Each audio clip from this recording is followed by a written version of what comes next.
aggravated assault with a deadly weapon, aggravated assault with a deadly weapon, hijacking a motor vehicle in the first degree, possession of a firearm in a commission of a felony, possession of a firearm in a commission of a felony, participation in criminal street gang activity, participation in criminal street gang activity, participation in criminal street gang activity, possession of a weapon by an incarcerated individual, possession of a telecommunication device by an incarcerated individual, and participation in criminal street gang activity. The criminal case of the state of Georgia versus DeMonte Kendrick. The Fulton County Grand Jury has indicted the defendant, DeMonte Kendrick, for the following crimes, which I'll read to you now. Conspiracy to violate the Racketeering, Influence, and Corrupt Organizations Act, murder, participation in criminal street gang activity, violation of the Georgia Controlled Substances Act, violation of the Georgia Controlled Substances Act, violation of the Georgia Controlled Substances Act, possession of a firearm in a commission of a felony, possession of a machine gun, and possession of a firearm by a convicted felon previously convicted of a felony involving the use or possession of a firearm. The criminal case of the state of Georgia versus Quamarius Nichols. The Fulton County Grand Jury has indicted the defendant, Quamarius Nichols, for the following crimes, which I'll read to you now.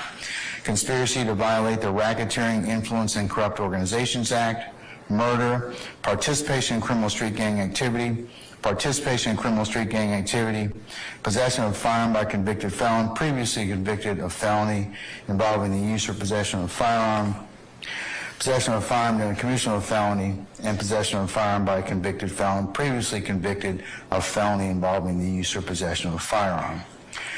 The criminal case of the state of Georgia versus Rodeus Ryan. The Fulton County Grand Jury has indicted the defendant, Rodeus Ryan, for the following crime, which I will read to you now. Conspiracy to violate the Racketeering, Influence, and Corrupt Organizations Act. The criminal case of the state of Georgia versus Shannon Stillwell. The Fulton County Grand Jury has indicted the defendant, Shannon Stillwell, for the following crimes, which I will now read to you. Conspiracy to violate the Racketeering, Influence, and Corrupt Organizations Act, murder, participation in criminal street gang activity, participation in criminal street gang activity, possession of a firearm by a convicted felon previously convicted of felony involving the use or possession of a firearm, possession of a firearm in a commission of a felony, and possession of a firearm by a convicted felon previously convicted of felony involving the use or possession of a firearm. The criminal case of the state of Georgia versus Jeffrey Williams. The Fulton County Grand Jury has indicted the defendant, Jeffrey Williams, for the following crimes, which I will now read to you. Conspiracy to violate the Racketeering, Influence, and Corrupt Organizations Act, participation in criminal street gang activity, participation in criminal street gang activity, violation of the Georgia Controlled Substances Act, violation of the Georgia Controlled Substances Act, violation of the Georgia Controlled Substances Act, possession of a firearm in a commission of a felony, and possession of a machine gun. Each of the defendants have pled not guilty to this indictment, and each of them deny every charge in it. This indictment and the defendants' pleas of not guilty present the issue that you've been selected and sworn to decide. The indictment is the way the defendants are charged with committing crimes that violate the laws of Georgia. The charges in the indictment and the pleas of not guilty are not evidence of guilt, and you may not conclude the defendants are guilty based on the charges or the not guilty pleas. Each of the defendants is presumed to be innocent until he is individually proven guilty. The defendants begin the trial with a presumption of innocence in their favor, and this presumption stays with them until it is overcome by the state with evidence that convinces you beyond a reasonable doubt that the defendants are guilty of the crimes charged. You may not convict any one of the defendants of any crime unless each element of the crime is proved beyond a reasonable doubt. The burden of proof is on the state to prove every essential element of the crimes charged in the indictment beyond a reasonable doubt. The defendants have no burden at all, and the burden never shifts to any one of the defendants to prove his innocence. However, the state is not required to prove the guilt of the defendants beyond all doubt or to a mathematical certainty. A reasonable doubt means just what it says. It is a doubt of a fair-minded, impartial juror who is honestly seeking the truth. It is a doubt based upon common sense and reason. It does not mean a vague or arbitrary doubt, but is a doubt for which you can give a reason based on a consideration of the evidence or a lack of evidence, a conflict in the evidence, or any combination of these. After considering all the facts and circumstances of this case, if your minds are wavering, unsettled, or unsatisfied, then that is a doubt of the law, and you must find the defendants not guilty. But if no reasonable doubt exists in your minds about the defendant's guilt, then you may convict the defendants. If the state does not prove the defendant's guilt beyond a reasonable doubt, your duty would be to find the defendants not guilty. My role is to determine the law that applies to this case. Then I will instruct you on the law that you must apply to the facts in reaching a verdict. I'm giving you some of those instructions now. I will give you more detailed instructions at the end of the trial. The jury has a very important role. You must decide the facts of the case from the evidence presented and then apply the law that I give you to those facts. Evidence is how a fact is proved or disproved. Evidence can be either testimonial or exhibits. Testimony is what you'll hear from people who take the witness stand right here and swear to tell the truth. However, the questions the lawyers ask the witnesses are not evidence. Exhibits are documents, photographs, and other physical items that are admitted during trial. The object of this trial is to discover the truth. During the trial, I will admit evidence according to the rules of evidence. Those rules are designed to aid in discovering the truth by making sure that you consider only the best and highest evidence. The lawyers are advocates for their clients, and they have the duty to represent their clients to the best of their ability. They must follow the rules of law, trial procedure, and evidence during the trial. They may make motions or objections if they believe that any rule is not being followed. Remember, what the lawyers say in making or responding to objections is not evidence. I will admit or exclude evidence according to the rules. If the lawyers make an objection and I overrule it, that means the evidence is admitted and you may consider it. On the other hand, if I sustain an objection, this means the evidence is excluded from the trial and you may not consider it. You should consider only that testimony and only those exhibits that are admitted. You should not assume or infer anything about evidence which I have excluded. If you happen to hear or see evidence that I end up excluding from the trial, you must disregard it entirely in your deliberations and in arriving at your verdict. None of my decisions and nothing I say during the trial are evidence. My decisions and remarks do not mean that I favor or lean to one side or another in this case. I am only interested in seeing that this case is fairly tried based upon the laws and Constitution of the state of Georgia and the Constitution of the United States. Sometimes I may have to deal with the lawyers' motions or objections without you being here in the courtroom, and if so, I'll excuse you from the jury room. So what I'll say, ladies and gentlemen, is, ladies and gentlemen, there's a matter we need to take up. If you retire to your headquarters or jury deliberation room, and I'll wait further instruction.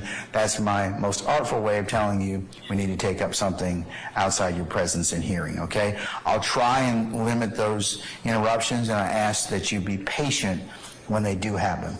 I can't tell you when those will happen, but sometimes they do. So please I'll ask for your patience in advance on that particular matter. So the trial will proceed as follows. First, the attorneys may give what's called opening statements. No attorney is required to make an opening statement. Opening statements are not evidence. They're simply an introduction to the evidence, a preview, or an outline of the expected evidence. The state goes first because they have the burden of proof. Second, the evidence will be presented. Third, the lawyers may give closing arguments or summations. They may discuss the law that applies to this case and how you should consider the law in light of the evidence. They may also point out evidence that they believe supports their position. What the lawyers say in closing arguments is not evidence. The goal of a closing argument is to persuade you to decide the case in their favor. Fourth, Then I will explain to you the specific law that applies to this case. This is referred to as charging the jury. I will then ask you to go to the jury room, your headquarters, to deliberate and to reach your verdict. It is important that you pay close attention during this trial.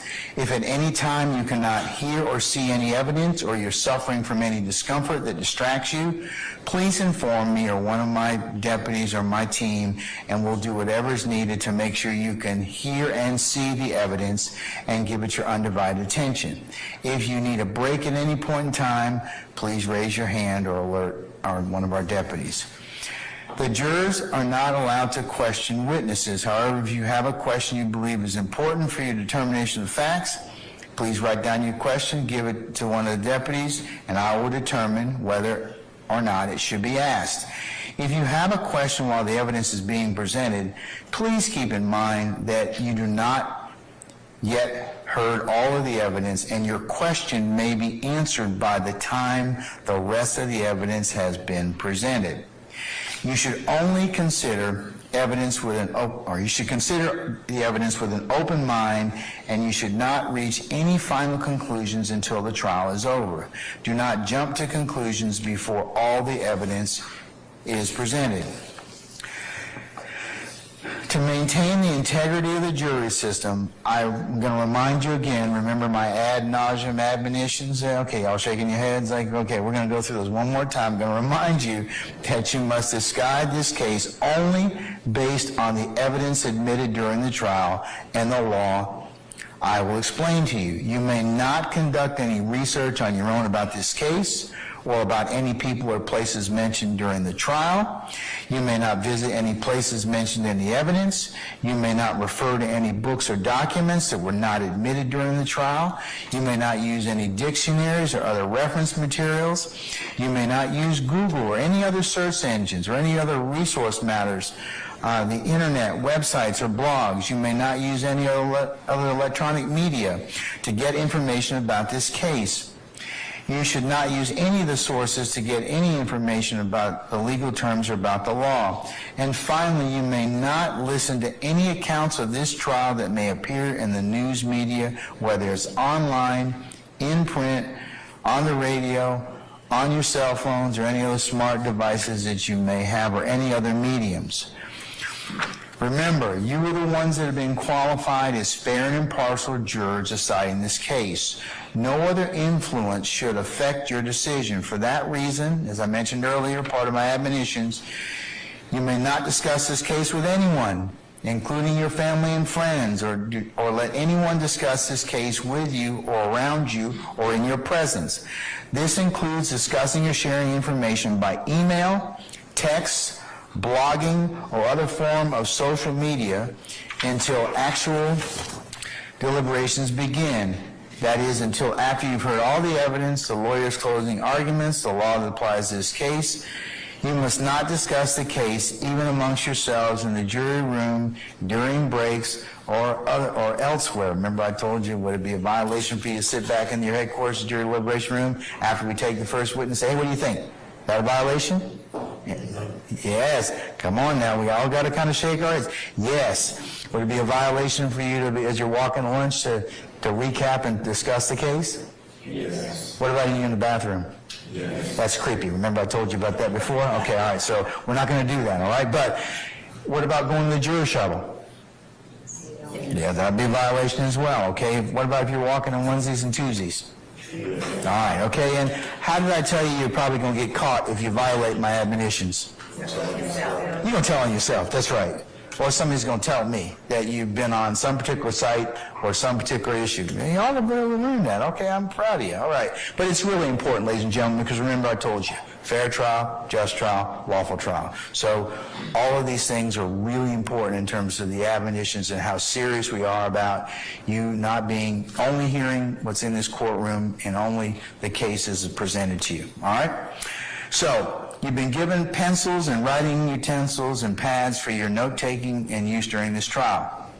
So what I want you to do at this point in time is take and open your pad to the very first page.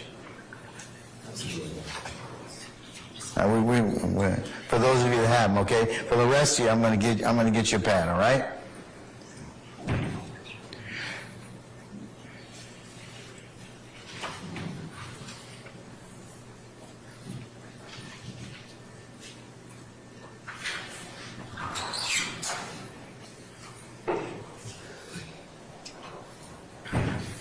Okay, does everybody have a pad?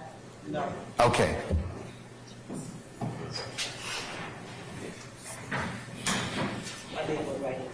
Okay. All right. Who else doesn't have a pad? Do we have enough, or we'll get you one during the break. What I need you to do with all of you that have pads, go ahead and write your name on the very first page.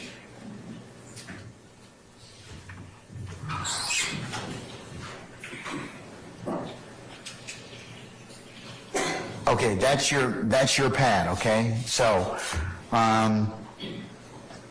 whenever you come back in, after breaks and everything else, if you go in your headquarters, just leave your pad inside the basket, okay? We're not going to take a look at it, and nobody's going to bother with it. Who else needs a pad? No.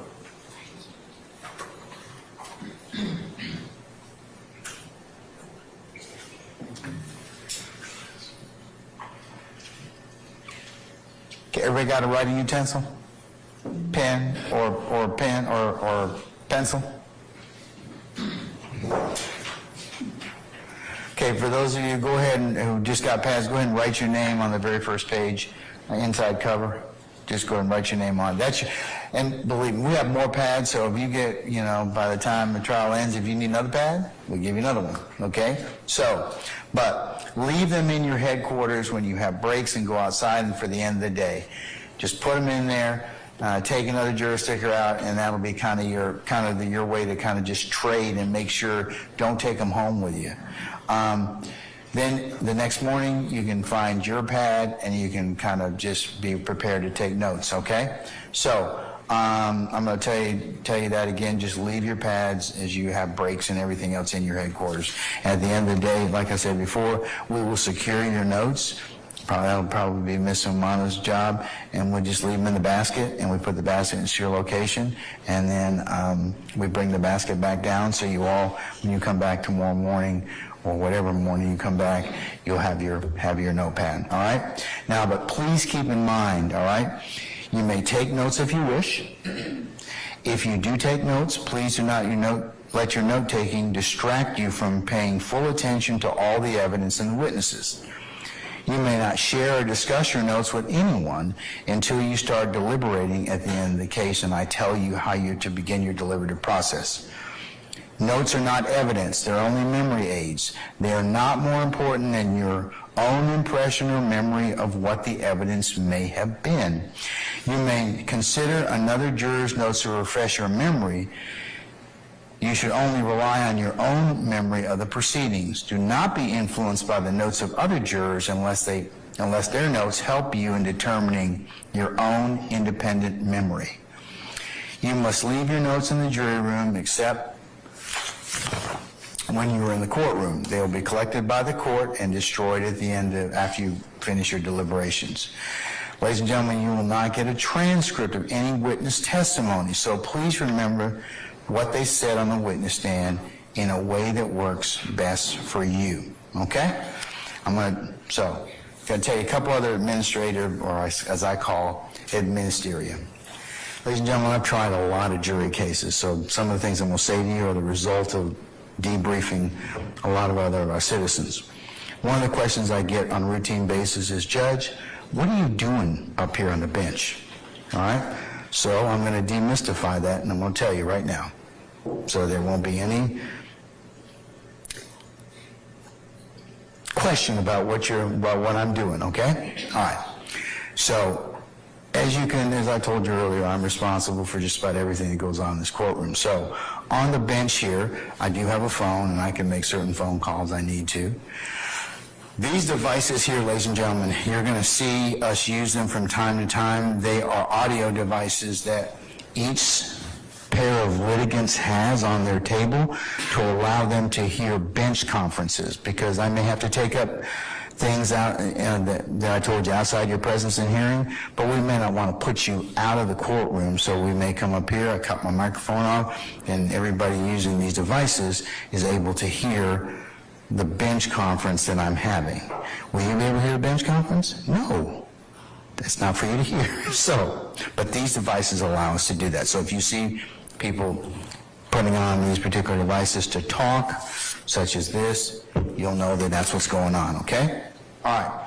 To my left, I do have a computer. I have a couple of different programs that are open that help me do legal research and other things to keep track of what's going on during the trial. And otherwise, I'm taking notes. So if you see me typing, don't assume I'm booking my next vacation. I could probably be doing that, but I'm not. I do take notes, and I do, pay attention to what's going on. I of course, I'm very interested in your comfortability, and I monitor everything that's going on here in the courtroom. So that's what I'm doing up here on the bench, all right?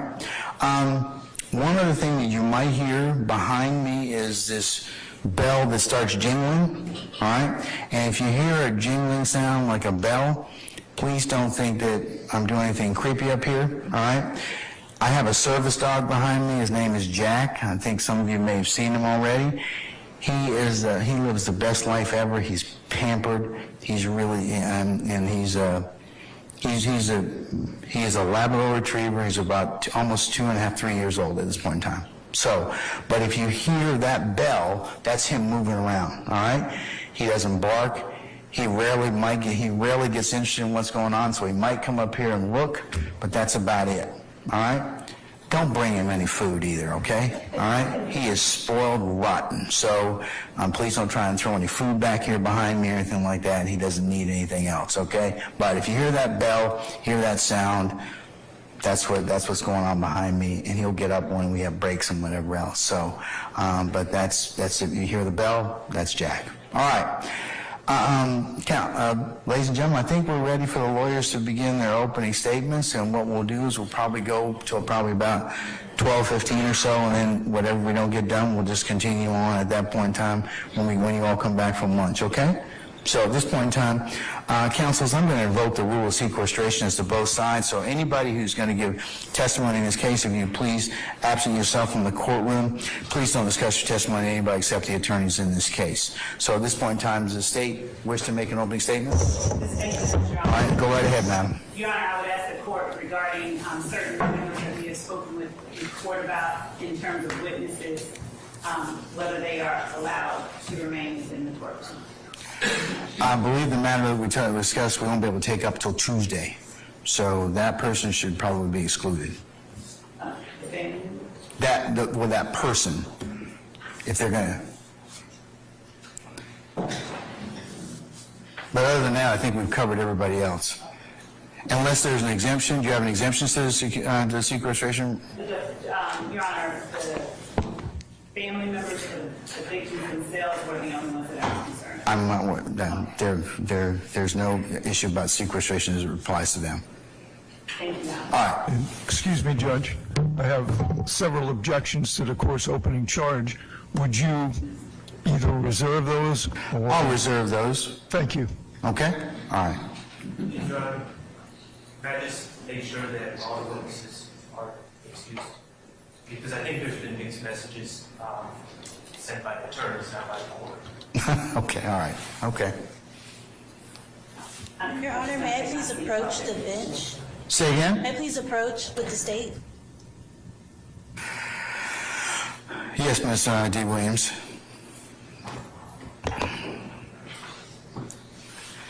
For those of you that wish to listen in, you can go ahead and do so.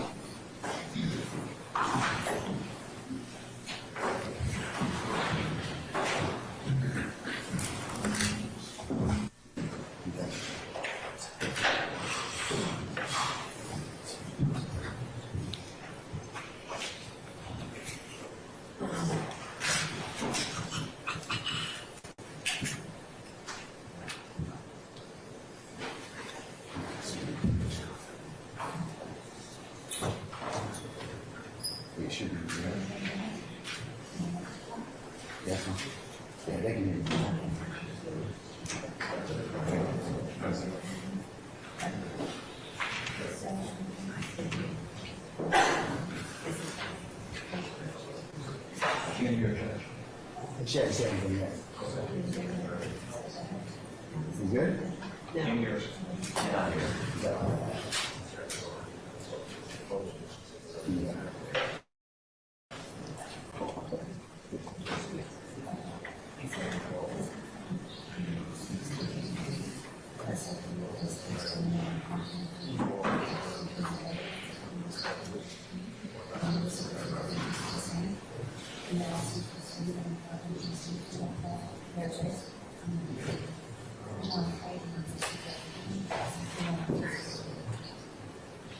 can get you in this now.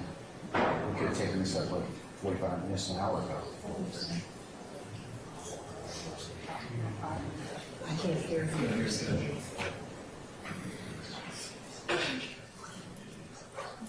Yeah.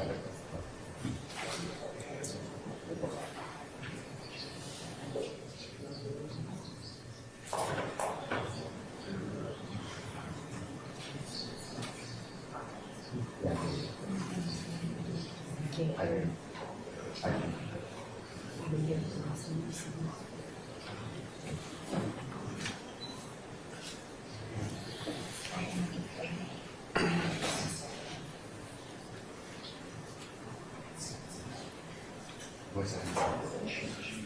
What's that?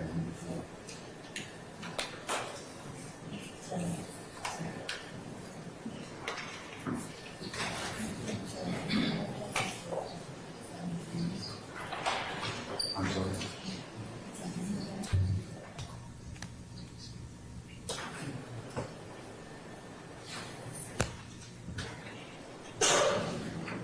I can't hear you.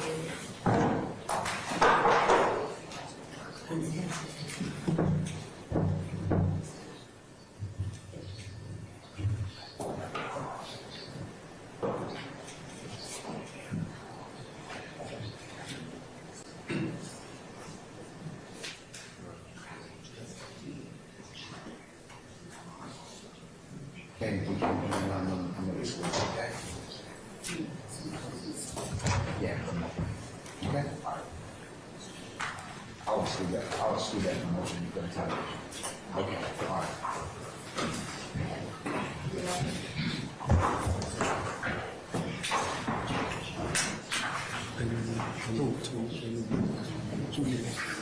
Can't hear you. You don't need 3 minutes to do it. Okay, all right. All right.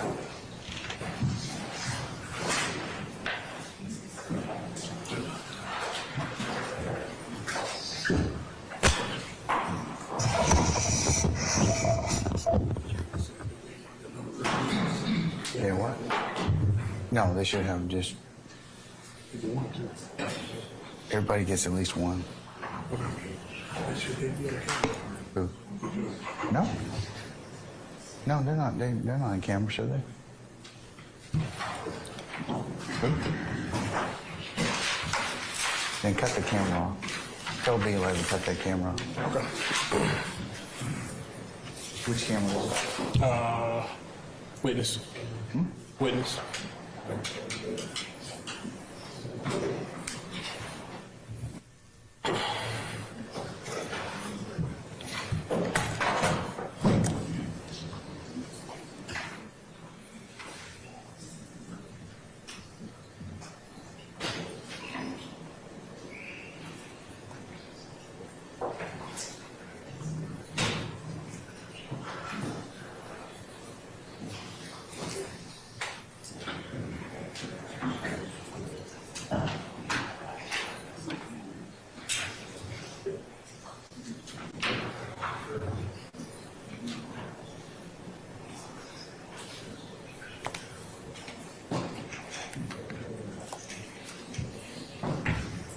Your Honor, when the court has a moment, can we approach again with Ms.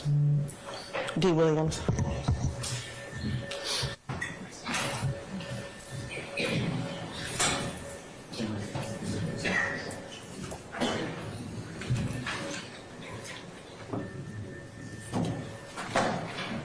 I'm not gonna have any more. You need 3 minutes, you said? Your Honor, we just need to reapproach again, Your Honor, briefly. given that we just learned about this? I'm going to exclude it for the time being, okay? Let's just move on. I'll take it up at another time. We're not going to take it up right now. All right, thank you, Your Honor. Your Honor, given that I have provided certain things, I just want to make sure that I comply with the court. Yeah, we could have taken that thing up an hour earlier, but I'll take that issue up later. Okay.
Let me know when you're ready, ma'am. We're ready. Okay, all right.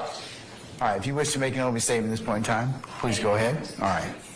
I'm going to now share my screen with court permission. Yes, ma'am, go right ahead. Thank you.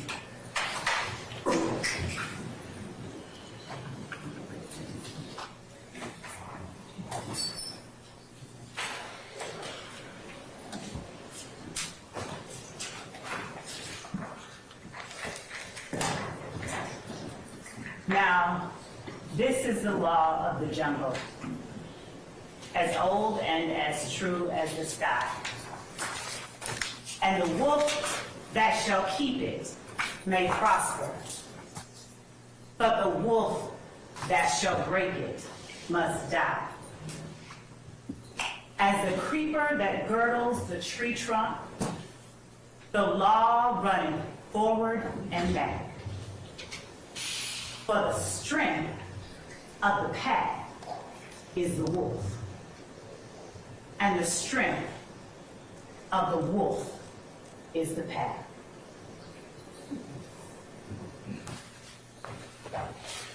Thank you so much, ladies and gentlemen, for being patient. Thank you so much for being honest during this very lengthy process that preceded this point here today during the voir dire process. I appreciate you all being here, exercising your civic duty, and honoring your obligation to pay close attention to what's going on in this courtroom for the next several, however many weeks. Some people like to say that opening statements are a roadmap to what the trial will show. Instead, I'm going to give you an overview, a bird's eye view, because you're going to be sitting here with evidence for the next several weeks at least. And you will be able to see what that evidence is. Nothing that I say to you during this part of the trial, and nothing any other attorney says to you during this part of the trial is evidence. But I can tell you what I expect the evidence to show. And what I expect the evidence to show in this case is that YSL, the group made up of the defendants sitting before you today, along with other both indicted and unindicted co-conspirators, YSL operated as a pack. The quote that I read to you earlier is from one of my favorite books as a kid, The Jungle Book. In case anybody recognized it, those were Rudyard Kipling's words and not mine. But they are appropriate for where we are today.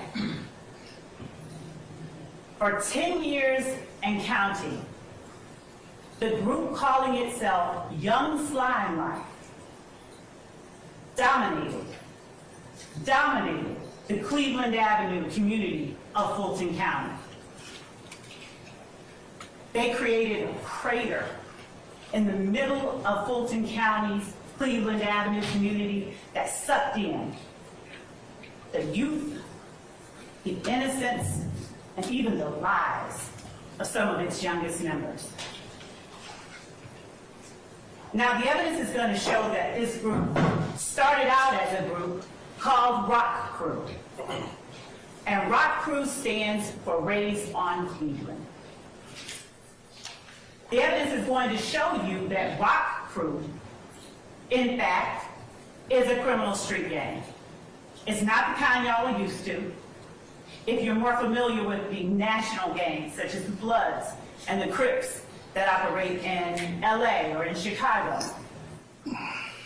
But make no mistake about it, Rock Crew is and was a gang. It consisted of 3 or more members with common identifiers, signs, colors, linguistic choices that committed crimes on behalf of and in furtherance of Rock Crew itself. That particular organization aligned itself under an umbrella of a larger, more traditional street gang called Sex, Money, Murder, Bloods. They adopted the nomenclature. They would do things like replace C's in words with the letter B, because traditionally Crips and Bloods were not aligned with one another. So Cleveland Avenue became Bleveland. Some of you may have indicated during voir dire you've heard or are familiar with the Cleveland Avenue area. Maybe you've even heard of Cleveland Avenue Day. The evidence will show that this is where that comes from. The evidence will also show that sometime in 2012 or thereabouts, an internal rift or divide occurred among the members of Rock Crew. Now, the defendant, Jeffrey Williams, seated back there yawning right now, he was an original member of Rock Crew. And the kind of crimes that Rock Crew did consisted of smash and grab burglaries, stealing ATM machines, things of that nature. When Rock Crew split up, YSL, or Young Slime Life, was formed. And the defendant, Jeffrey Williams, was its proclaimed leader. Young Slime Life came about and consisted of 3 or more people when it began.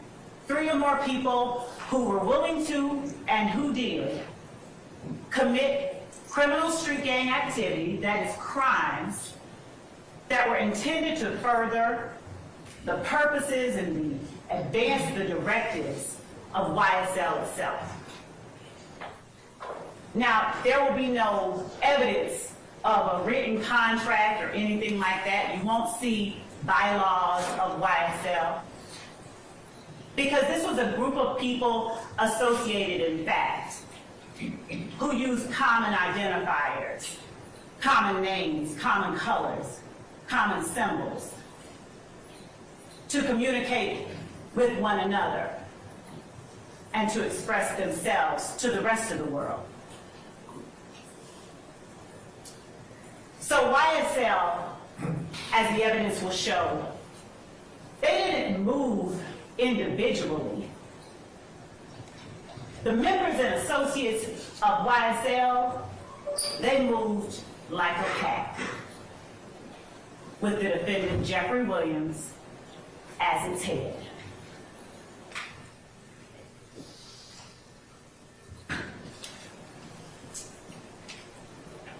You'll hear from witnesses, both law enforcement and lay witnesses, who personally experienced and who personally witnessed the activities, the crimes that were committed.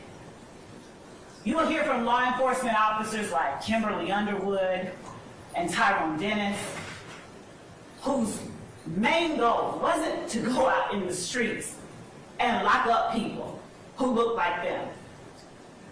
It was actually to touch souls in the streets, to touch young people, and to alert them of the dangers and the drawbacks of becoming a part of and becoming involved in gangs like YSL and Rock Crew.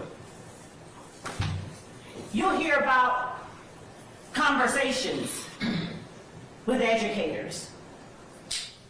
You'll hear from members and associates of the gang itself. Now, as to how those members and associates will respond or act once they're actually in court and on the stand, that's something that I am truthfully not able to predict to you fully. But the court has given you instructions on determining and judging the credibility of the witnesses. And I trust that all of you will in fact follow those instructions. The evidence will show that YSL checked all of the boxes for being a criminal street gang. As I stated earlier, they are 3 or more people associated in fact. Their members commit crimes on behalf of the gang. They commit crimes such as armed robbery, hijacking, motor vehicle theft, theft by receiving, stolen firearms, so many stolen firearms, possession of a machine gun, and narcotic sales. And last but certainly not least, murder.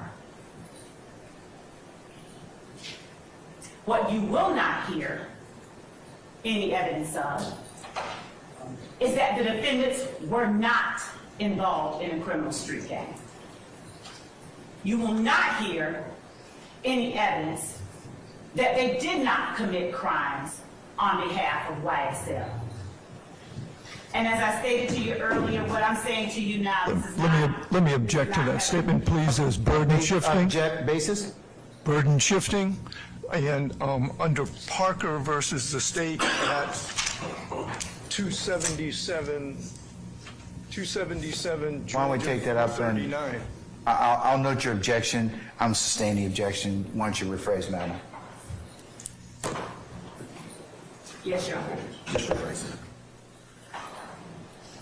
Ladies and gentlemen, I'm going to explain to you at the appropriate time, ladies and gentlemen, what the burden is in this case. Remember what I told you earlier, that the burden never shifts to the defendants to prove or certain innocence, they're presumed innocent, and it's only until you hear evidence that you decide is sufficient, and I'll instruct you on how you're supposed to do that at a later point in time, okay? All right. The evidence will show that YSL did not adhere and does not adhere to all of the customs of a traditional street gang. And the fact that YSL does not mirror all the customs of a criminal street gang, the evidence will show makes it no less a criminal street gang. The defendants on trial here today have, through their actions, displayed not only their allegiance, their alliance with one another and with the gang itself. Through their actions, they have displayed an unspoken agreement to participate in that gang through a pattern of illegal activities.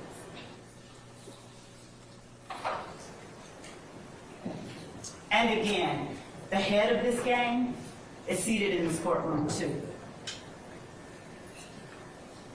The last paragraph of that poem that I read or spoke to you earlier goes as follows. Because of his age and his cunning, because of his right This and is his argument. This is not, What's your objection, Mr. Harvey? that it's argument. Okay, Mr. Harvey, hold on. Madam, it is argument at this point in time, so I'll sustain the objection, okay? Yes, Your Honor. All right. The evidence will show that these defendants, that the members and associates of YSL, they knew who their leader was, and they knew the repercussions of not obeying their leader. You will hear evidence that when members and associates of YSL got in trouble, got locked up, the first person they called was either this defendant or one of his family members. Now, they didn't call him directly because he knew and they knew that he needed to have distance between himself and the crimes members and associates of YSL were committing on behalf of the gang. So they would reach out to his sister and have his sister reach out to somebody else and eventually get back to King Slime, as they call him. You will hear evidence that members of YSL committed armed robberies. You'll hear evidence that to slime someone is to do them dirty, and that sometimes members of YSL committed crimes against other family members of their fellow gang members. You'll hear evidence that when one of the associates or members of YSL did something to what Jeffrey Williams had perhaps considered a friend, they were threatened with their very life. Tell them to get that stuff back or they will be killed. You'll hear evidence that YSL, they had opposition within the city of Atlanta and Fulton County. That there were other gangs that were at various points in time at odds and even at war with YSL.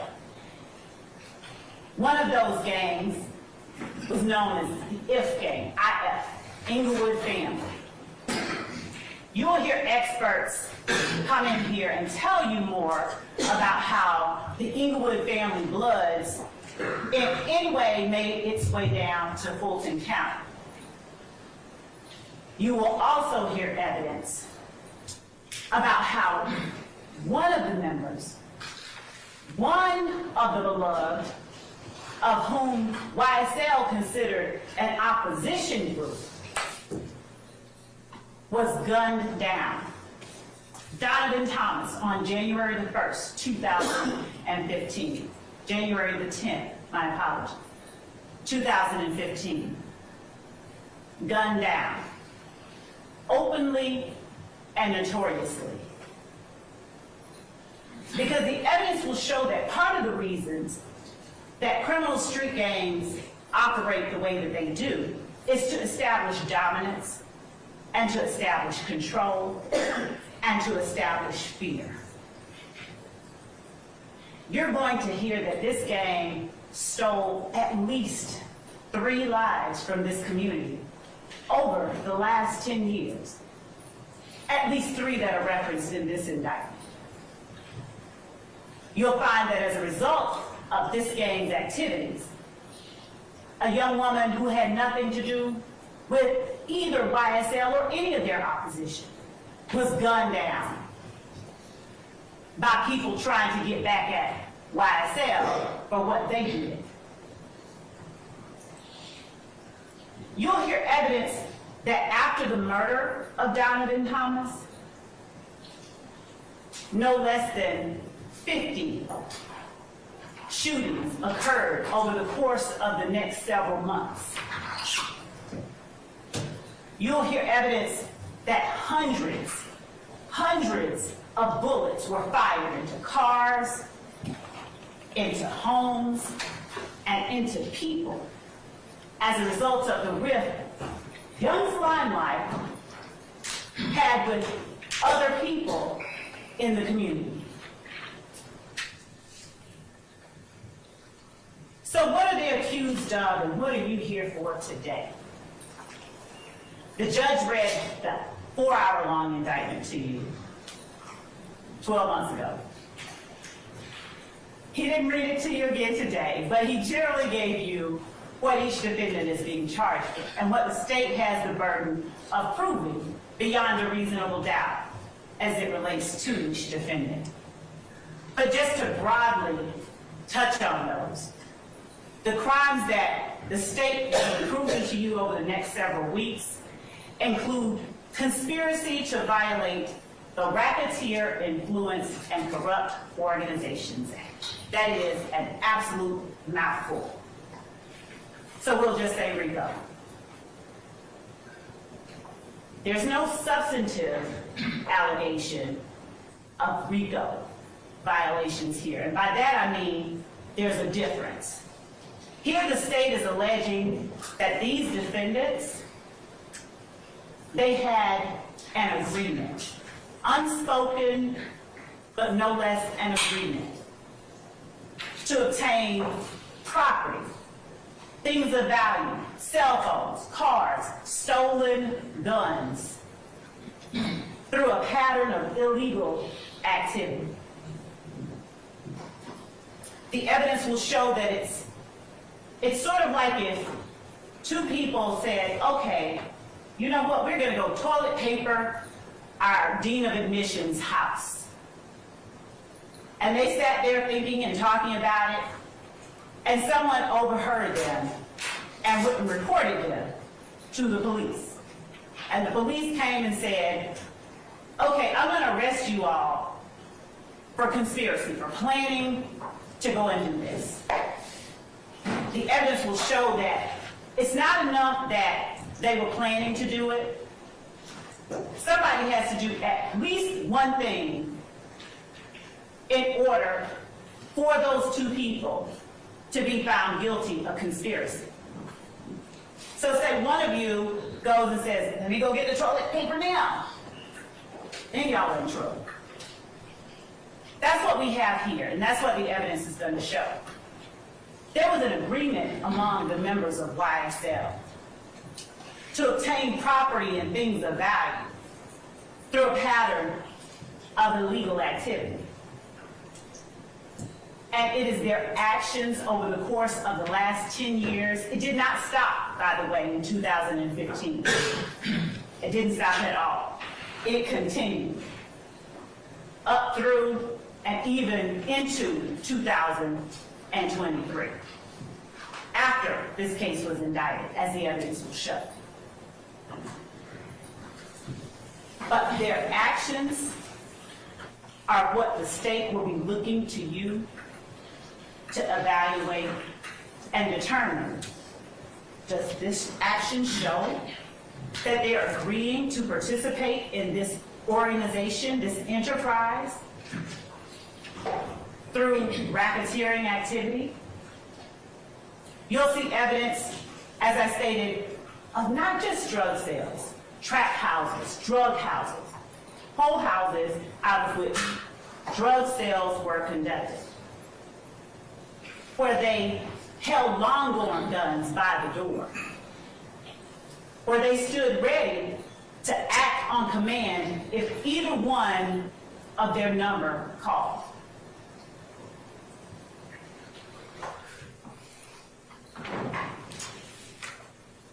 Who's on trial before you today is Rodelius Ryan, Quamarius Nichols, Marquavius Huey, Jeffrey Williams, Shannon Stillwell, Diamante Kendrick.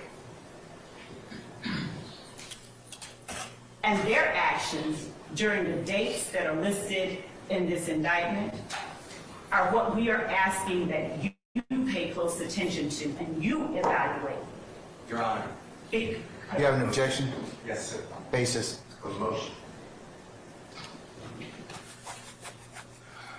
All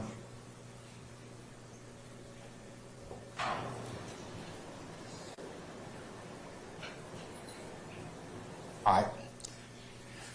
Ladies and gentlemen, this is one of our breaks. I'm going to need to probably ask you to retire to your headquarters at your deliberation room, and we'll call you back in just a minute, okay, when we finish up our business, all right?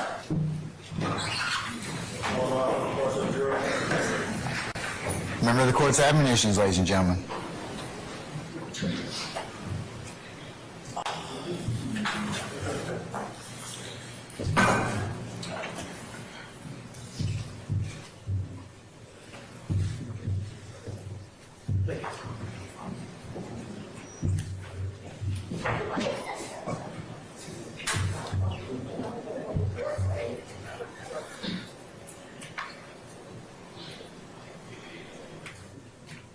All right, please be seated. Our jury has left us.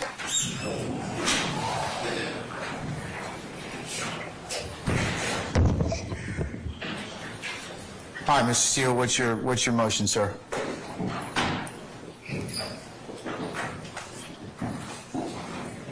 Good morning again, Your Honor. Your Honor, last week, 2 weeks, 3 weeks ago, you ordered the parties to share all of their displays in opening statement to the others so we don't have to have these interruptions. I did that.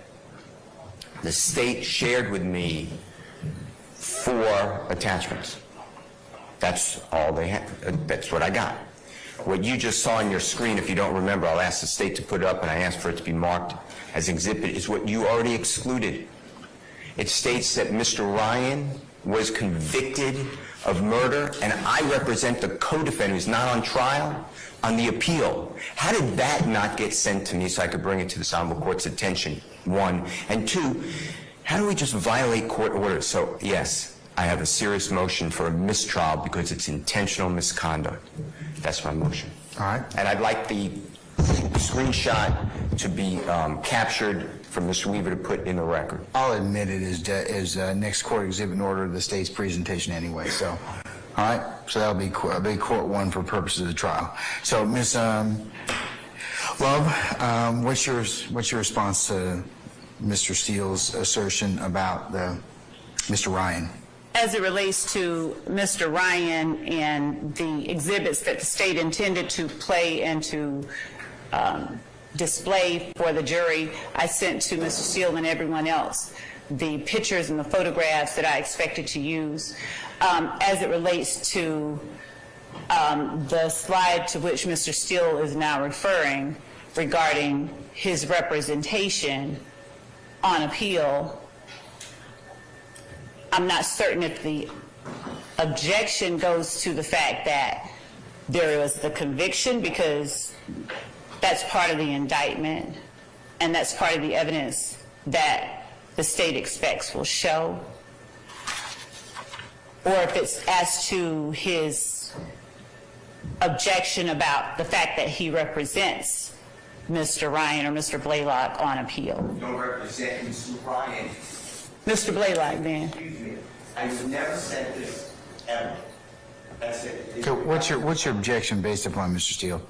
Objection based upon, I argued this before the Honorable Court. You argued the prosecution that before they ever mentioned my name, you granted this motion. That I did. Brought up to this Honorable Court, outside the presence of everybody. We're an open statement. I am lied to. I am saying that. I am lied to. I don't know if anyone else got that exhibit. I did not get that exhibit. And I see everyone's head shaking no. And now, it goes against the court's order. We are bound, duty-bound, to follow this Honorable Court's order. I'm going to join in the objection on behalf of Mr. Steele. Let me see the... I can put it back up, Yes, Judge. ma'am. And Your Honor, while I am putting that back up, I will state in my place that initially when there was the objection from Mr. Steele, I didn't have a clue what it was about because I didn't mention his name and didn't intend to mention his name. As I looked at the screen, I saw that part of his name was on the screen for the most part. But I mentioned that, I ruled upon that last week. I did. That we were not, I would take it as it came in this case, and if the evidence got to that point, then I would deal with it accordingly. Yes, Your Honor. So,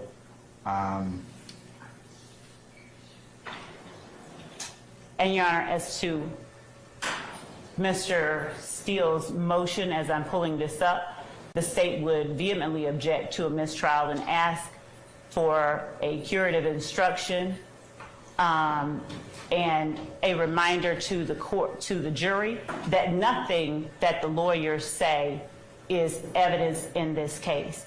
This is not at all the type of thing that rises to the level of mandating a mistrial. Certainly not. It just isn't. I have all right. the slide. Pull up, I have it now. I'm court about to adds, share the court screen. one for purposes of the motion for mistrial.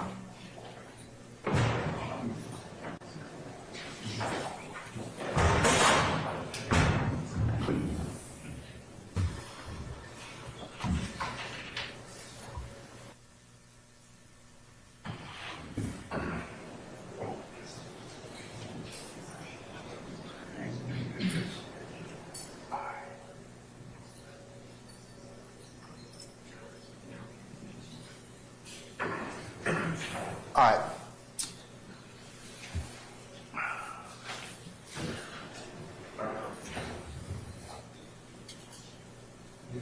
Okay, on slide 11 of 65, that I see where you have that at the bottom,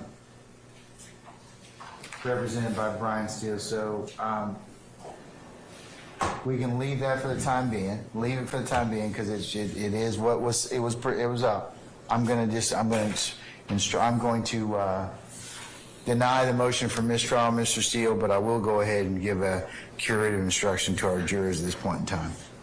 So, Your Honor, I'm supposed to ask for a re-occurrence report for my mistrial before the next process goes on. I'd like you to do me a courtesy, if you would, and allow me to do that now and preserve the motion for mistrial. you made your motion for mistrial, and the basis, and I'm going to mark the whole state's presentation as court one for the purpose of your motion, and it will go in as stated. And I have two other issues I'd like the court to just take up. One is just remember, I know you ruled on it, but the state said earlier today that Mr. Williams is contacting through parties that they don't know to pay for other people's lawyers. So I think that couples with that exhibit. And number two, I would like the court to now order prosecution to give me and anyone else who wants to see it. I need to see respectfully what you ordered last week, all of the displays of the state of Georgia that they have not given to us. So What do you mean by what displays are you talking about, Mr. Steele? I never saw that. I never saw the wolf. I never saw the indictment. You ordered I gave all my displays. I gave everything to the state. I got from the state. Are you talking about using for opening statements, sir? Of course. Okay. Should have been done. All right. All right, Ms. Love. Yeah. Wait. Thank you, Your Honor. Two matters, Your Honor. One, the first thing that Mr. Steele has requested of the court regarding the representation that the state made about other YSL members contacting Jeffrey Williams for representation is absolutely and has always been a part of what the state expects will show at trial. I'm going to deny that portion, but to Mr. Steele's point, I'd already made that issue in terms of his particular involvement, and anything you need to let me know prior to that, and I need to rule upon it, and it also is subject to foundation. And just like this, so I assume that what you told our jurors is what you expect the evidence to show? Yes? Yes, All right, definitely. so I'm going to overrule that part of his objection. What about the last thing you mentioned? And Your Honor, as to the court's directive that we turn over anything or any exhibits or photographs, that was my understanding of the court's directive, that we expect to show an opening statement.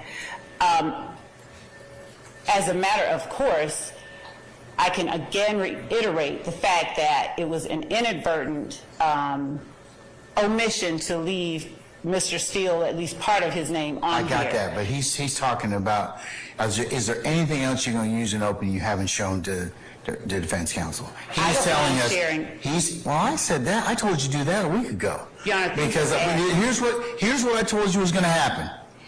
I've got a jury that's out right now that's being interrupted. And Ms. D. Williams, you should have made your motion or should have told me about that an hour ago or when you found out about it. Not hijack me at the bench about that. You did what you had to do, but I'm not happy about that. I'm not happy about any of this. Because this is stuff we could take care of before our jury comes in. And that makes you all, lessen your ability as advocates and lessen our ability for this jury to go ahead and get this case seamlessly. This is what I told you all was going to happen. So, have you given them everything you're going to show them during opening statement? Your Honor, I haven't given them all of the word slides. I did give to them what Mr. Williams objected to. I had given that to them previously. I will give them or share with them the things that have been added as of this evening. And Can you do that over the next 5 minutes? I sure can. Deputy Ingram, Ingram, can you find out if our jurors are ready? Are they ready? Are they still using the restroom? I'll send that to them right now as we're waiting. Your Honor, can we have a few, Your Honor, Jay Apt on behalf of Mr. Kendrick, can we have 5 or 10 minutes to review whatever Ms. Love is going to send us? You can take a comfort break, and I'll come back at 10 of 12.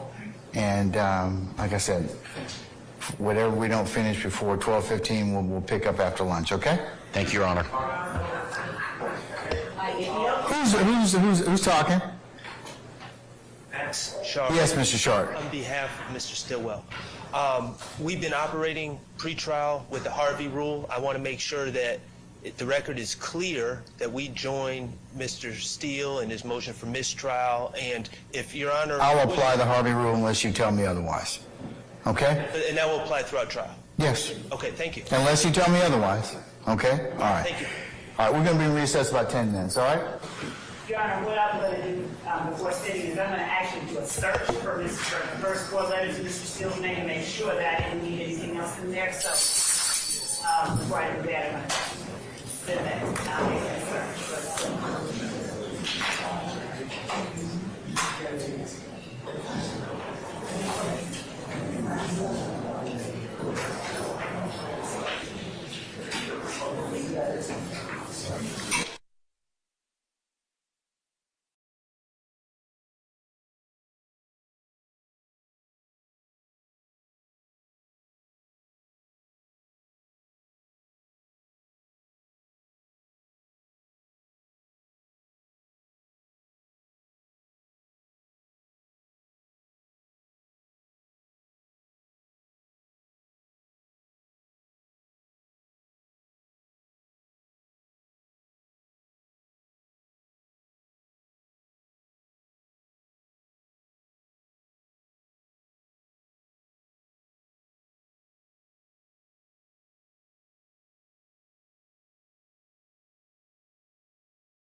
All right, have we concluded our sharing exercise? I told you all to go ahead and talk with each other through when we broke.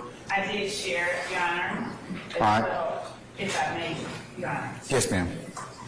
Regarding the court's earlier concern brought to the court's attention by Mr. Williams, Ms. Hilton shared with me what was said on the bench, but as it relates to Cordelius Ryan's post after the murder of Shamel Drinks, that was provided from day one in discovery, Your Honor, and it is not a crime that he is alleged to have committed. We may have put that on the list, out of, including things, but, Your Honor, that is not an intrinsic act in the sense of it being a crime or criminal act, and it is what the evidence is going to show happened. What I have in the PowerPoint, I can show to the court if you like. I sent that to defense counsel prior to today. I think I sent it Friday before 5.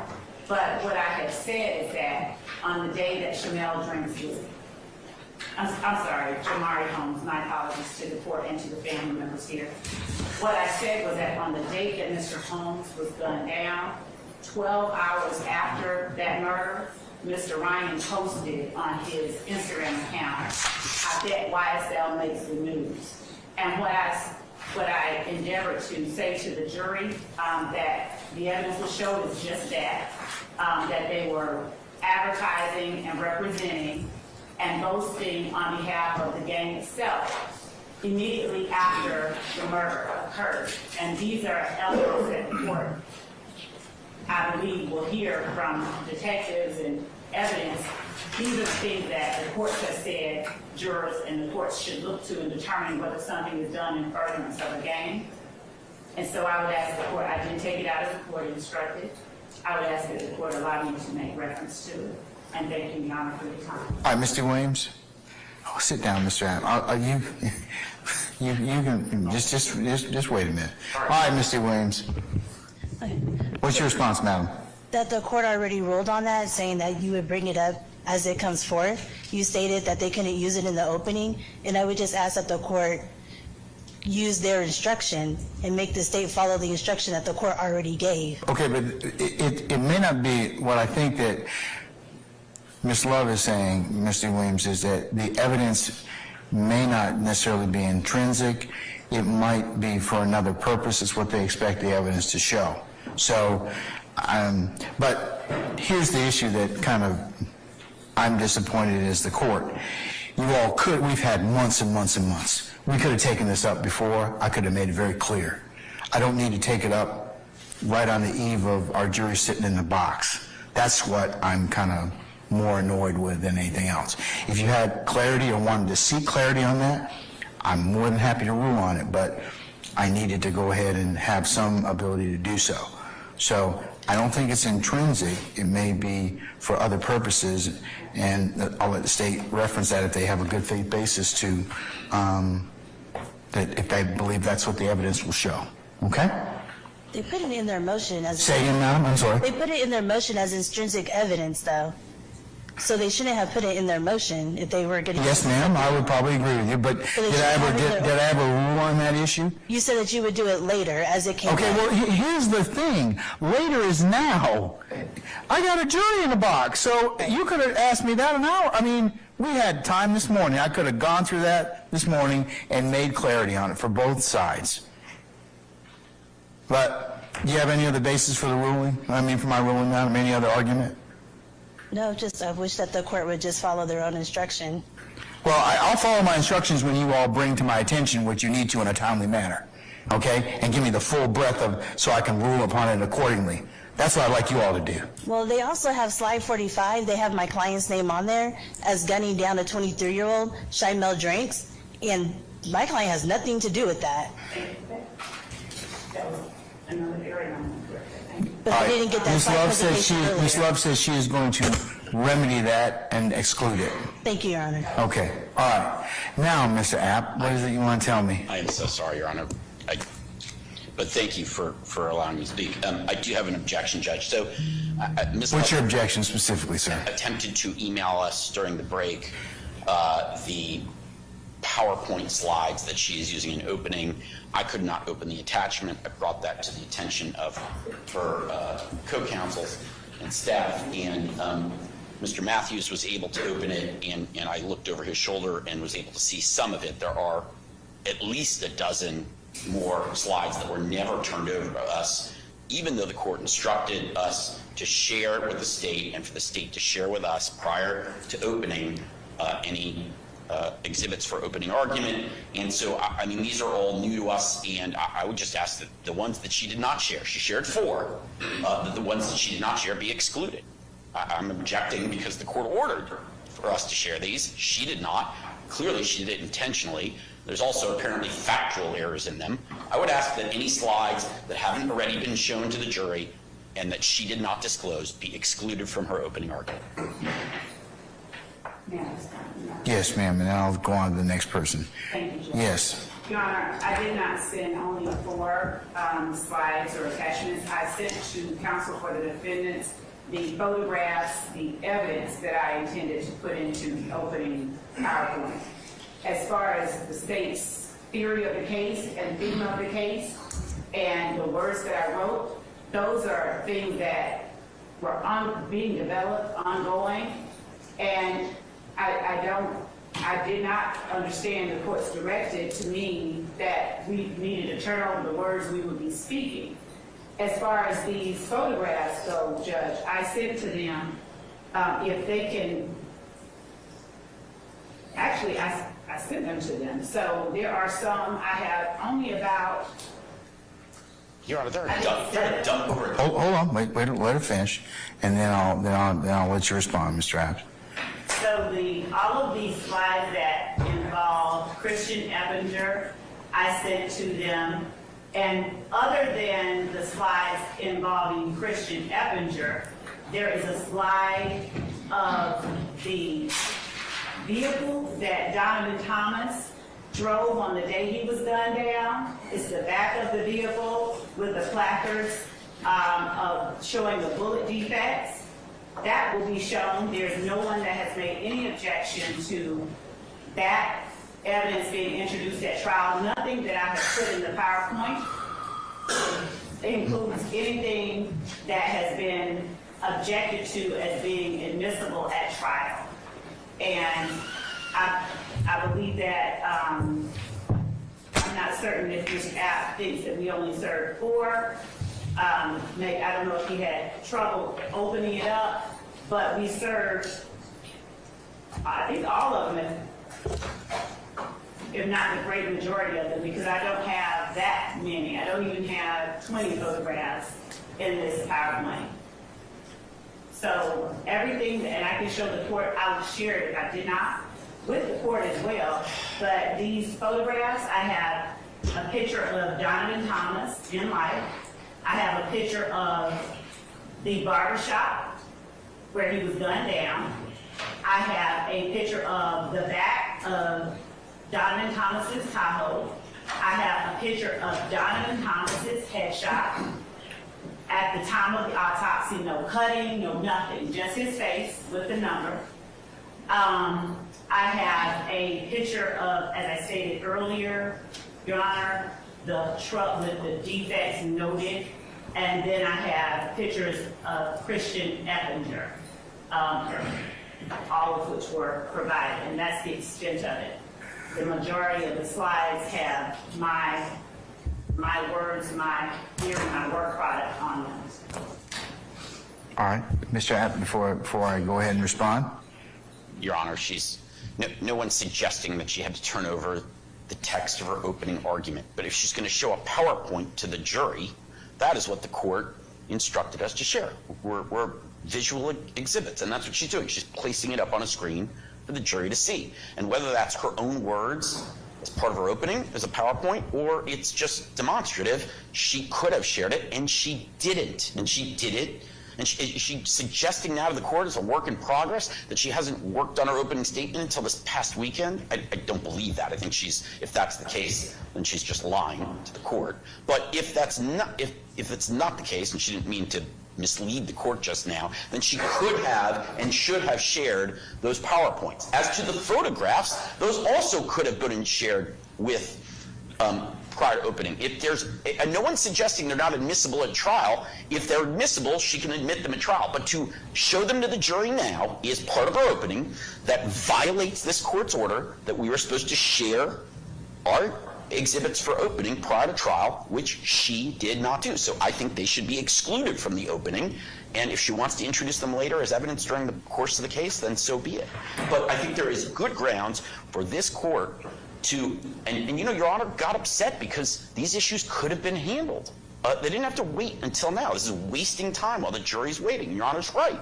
And it's not our fault. It's her fault for not doing what the court instructed. And as a result, the appropriate and reasonable remedy is to prevent her from sharing any of these slides with the jury that she did not share with defense counsel prior to today.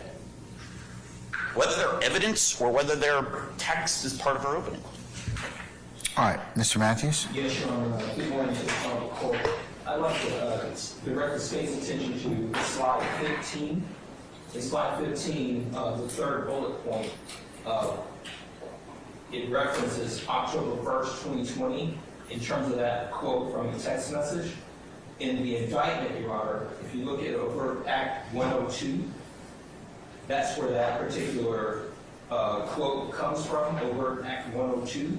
In Overt Act 102, the date of that alleged text message was March 12th, 2020, not October 1st, 2020, as in the PowerPoint presentation. That's number one. Number two, the quote in the indictment is different from the quote in the PowerPoint. So that's two errors in slide 15 pertaining to Marquez Hugh. And then you go to slide 16.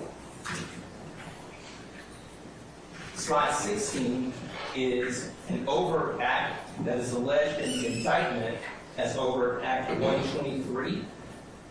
In the state's opening presentation, the date they have is October 1, 2020, but in the indictment, that particular overt act is November 16, 2020.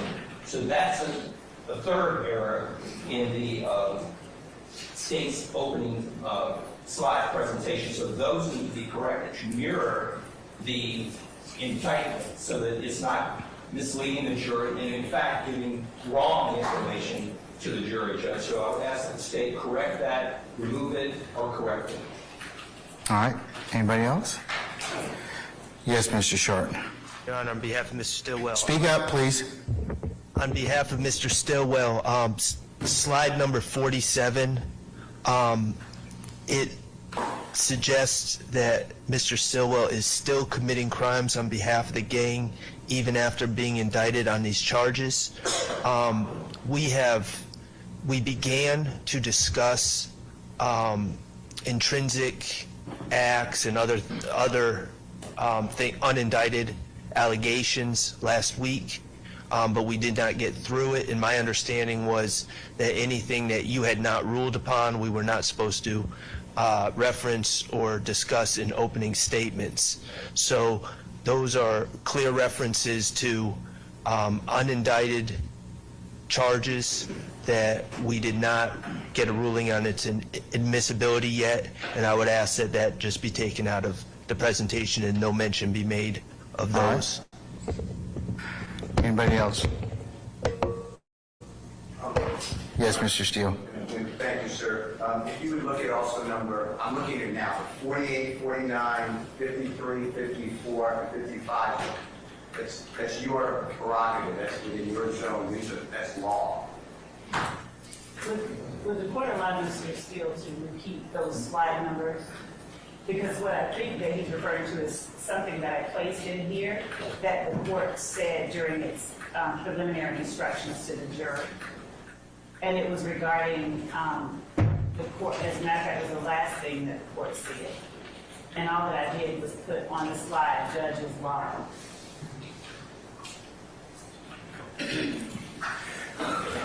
In terms of what slides you talking about? Mr. Steele again? I have 48, 49, 53, 54, 55. So 49, 48 through 55? Excluding, so it's 48, 49, but then skipping to 53, 54, and 55. 48 and 49. Your Honor, may I share via Zoom the slides that Mr. Seals? I would, yes, please, ma'am. Thank you. And he said, Mr. Seals said 45. Just share the presentation, please. Yes, Your Honor.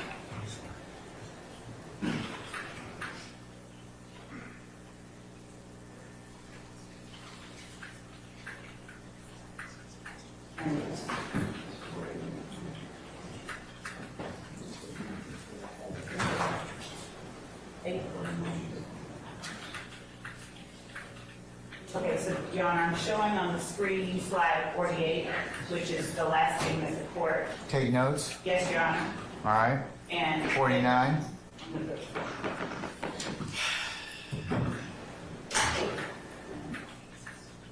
that was directly from what the court just said. All right.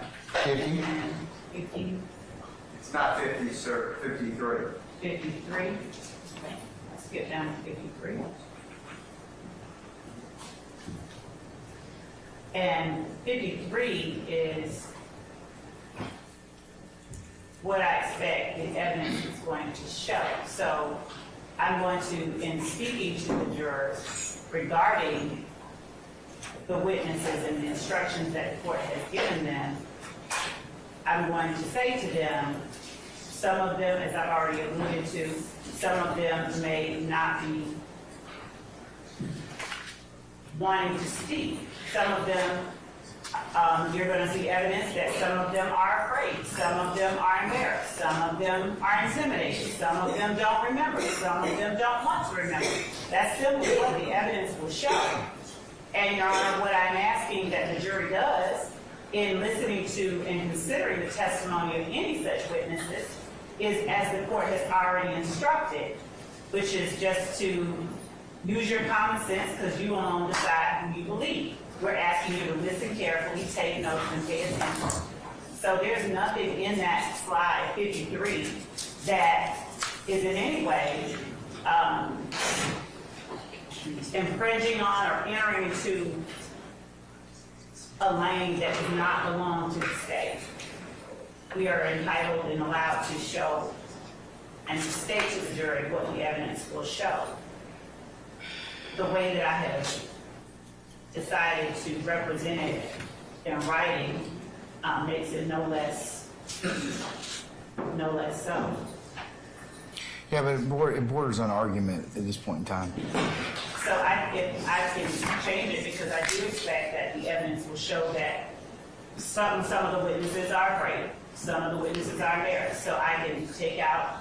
Well, that's different. You might want to just redo it. I can do that. Any further objections, folks? Yes, Your Honor. I went over to the state's table, Carson Matthews, I went over to the state's table and brought to their attention an error in slide 42, and I think it's incorrect. All right. Is that correct, State? Not yet, but in a moment. All right, here's what I'm going to do. Folks, this is exactly why I told you I wanted you to, and let me go ahead and just say this. Ms. Love, I told you to give them your PowerPoint presentation. This is why you give it to them, so that they can get errors and they can also figure out if there's something they object to. So this is what's caused this delay. Because at this point, like I told you, there's no secrets in the trial of this case. You all have gone through quite a long process. But this just highlights the concerns the court had in terms of just breaking up the presentation for our jurors.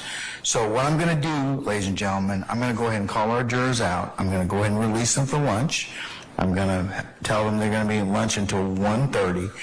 During the lunch hour, Ms. Love, I want you to play or the slides that you have that otherwise have not been shown. You need to show them to the defense counsel and make sure they're correct. In the absence of them being corrected, I'm going to exclude your presentation. They have the presentation. But it needs to be correct. I don't want, if I get another objection about an error, I'm going to exclude it for the purposes of the opening statement because you didn't follow my instructions. This is why I told everyone, they need to get, and the defendants needed to give you their opening statements and the things they wish to use during their openings as well, because we're having interruptions and delay, and that's what I wanted to avoid for our jurors. That was the reason I told you all to do that. So, Your Honor, as far as any typographical errors. I'm not worried about that. I'm not worried about that. But I'm not worried about that. But the errors that Mr. Apt, Mr. Matthews, and Mr. Shar have made are errors, and Ms. D. Williams need to be corrected. Okay? Yes, Your Honor, I will, of course, do it for the record. But everyone else needs to see it so they can be comfortable and make sure that you represented something that what you expect the evidence to show to be correct, okay?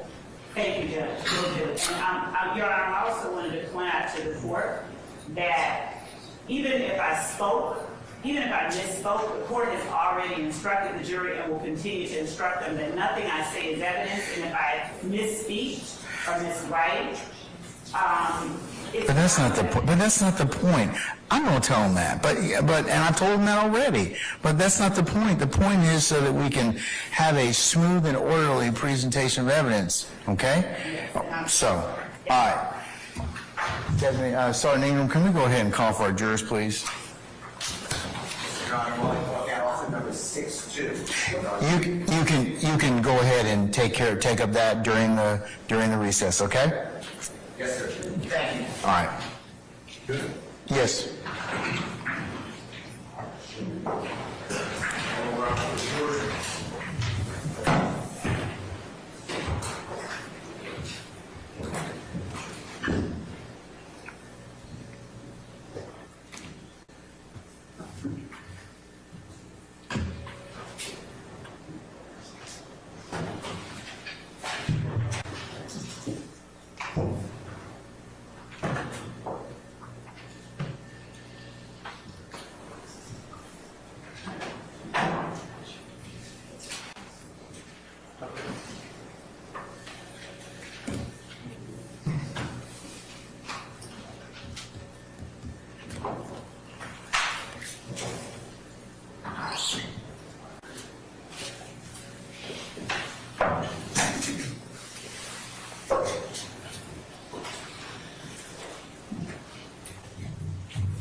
Okay, ladies and gentlemen, please be seated.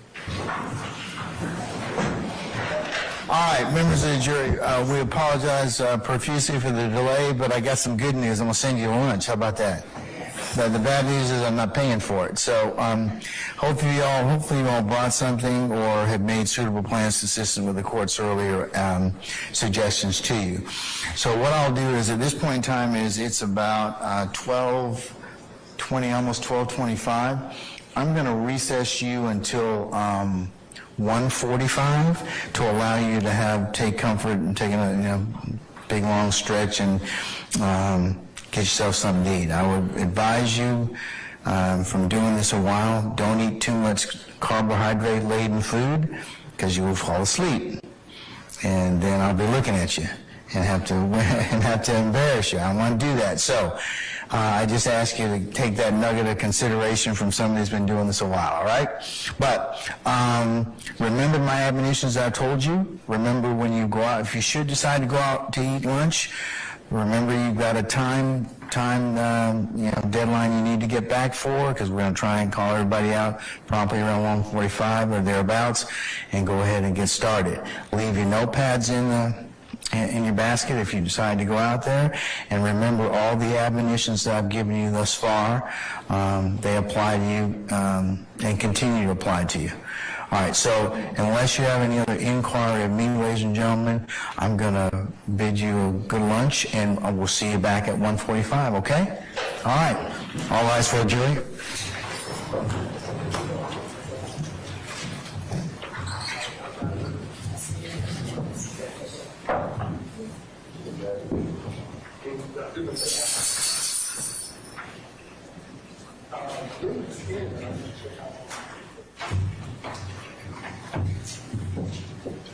Not time yet.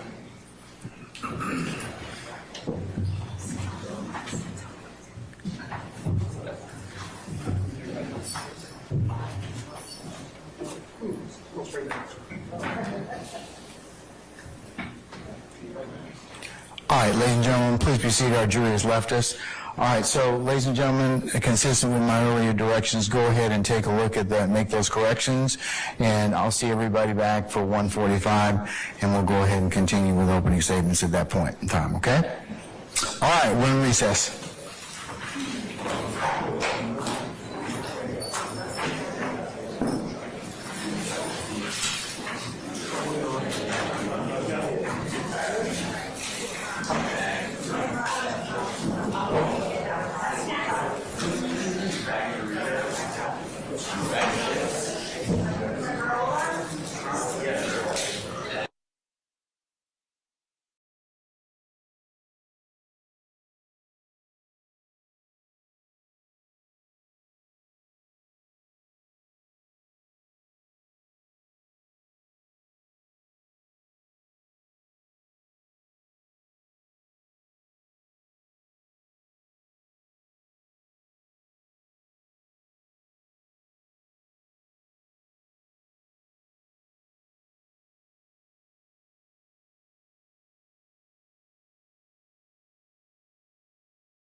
outside circus. That's what it is. It's the sideshow to the circus, and bring it into the main tent and then confuse everybody and get everybody to be terrified of 10 years of oppression.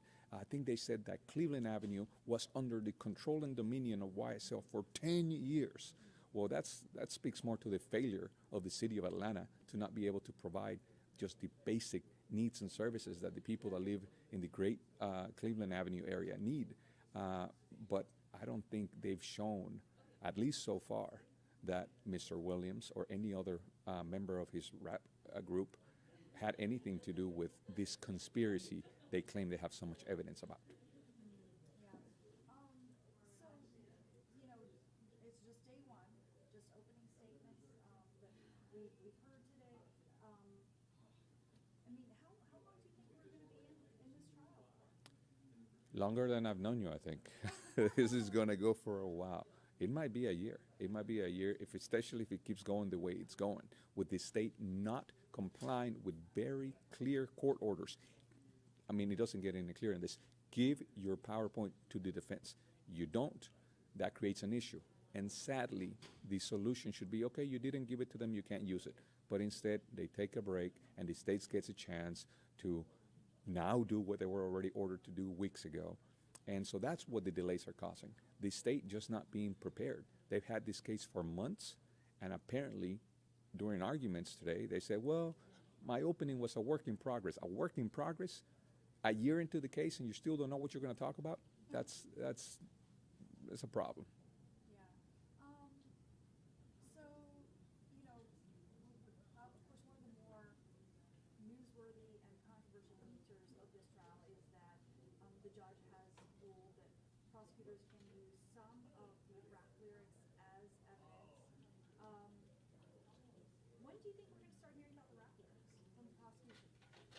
I think it's going to be a while, because first they got to lay the context to what's going on.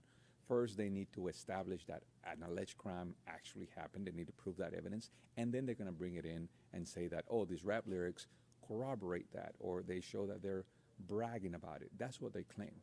The problem is rap lyrics brag. They certainly do. They brag a lot about a lot of things that the person singing them, performing them, didn't do. It's just entertainment. And that's going to be problematic. I encourage a lot of your viewers to go. I think y'all might have a link, or just go to YouTube and find Mr. Weinstein's argument on the lyrics. It is just impressive that the judge still let it in. Some of these lyrics were sung years before the alleged crimes even happened. Why? Because they just sing about generic things. They sing about murders and shootings, and they embellish this stuff. And it doesn't mean that it happened. I mean, if I say today, if I get on a track and I start singing about, oh yeah, I shot up this house, blah, blah, blah. And you know what? Sure enough, in the future, a house is going to get shot up. That by no means that it was me. Just singing about something that happens. I mean, you can sing about bombs over Baghdad. Doesn't mean that the people singing about bombs over Baghdad were the ones doing the bombing. That's true. Absolutely. So, you know, I know you were inside the courtroom today. And by the way, I thought that was interesting. What made you want to go inside the courtroom, even though you're done with this case? I need to see this in person. I mean, you have some of the best attorneys in the nation. Sadly, the prosecution's opening was not very inspiring, but I can't wait to see Mr. Brian Steele, which is the attorney for Mr. Williams, or Bruce Harvey, who represents Mr. Nichols. I think Jay Apt is going to be doing the opening statement for Gotti. I mean, these guys are legends in Georgia and probably in the U.S., and I want to see them in action. That's one of the main reasons that I decided to get into the case, to learn from the best. This is probably better than law school. Well, yeah, I mean, it's, you know, everyone, you know, the world is really watching. People from all around the world have been kind of tuning in. We've been streaming this on our secondary channel, our live event stream, by the way, for people who are interested. The court is in recess right now, I believe until 1:30 for a lunch break at the moment. But, you know, when that resumes, when court resumes and goes back into session, you can watch that live on our secondary stream, our live event stream here on AtlantaNewsFirst.com. And of course our free mobile news app. But as we enter the afternoon session, what do you expect in the afternoon session today? more and more hiccups. There's going to be other things that the state has failed to disclose in a timely fashion, and people are going to object, and the court is going to get frustrated, but they're still going to be given an opportunity to cure their mistakes. And I don't expect to see any of the defendants' opening statements today. It's probably going to have to wait until tomorrow, till it starts getting actually pretty good. And, you know, in terms of the details of that, yeah, I'm not sure if there was a time limit given to each of the party, you know, to the prosecution and the defense for their opening statements. Are you aware of one? I'm not sure. Actually, I don't know the exact details on that. But usually when there's a capital offense, and at least one of the counts in this indictment is murder, so it's a capital offense, they usually get 2 hours each. Of course, some people are not going to use that because you don't want to put the jurors to sleep.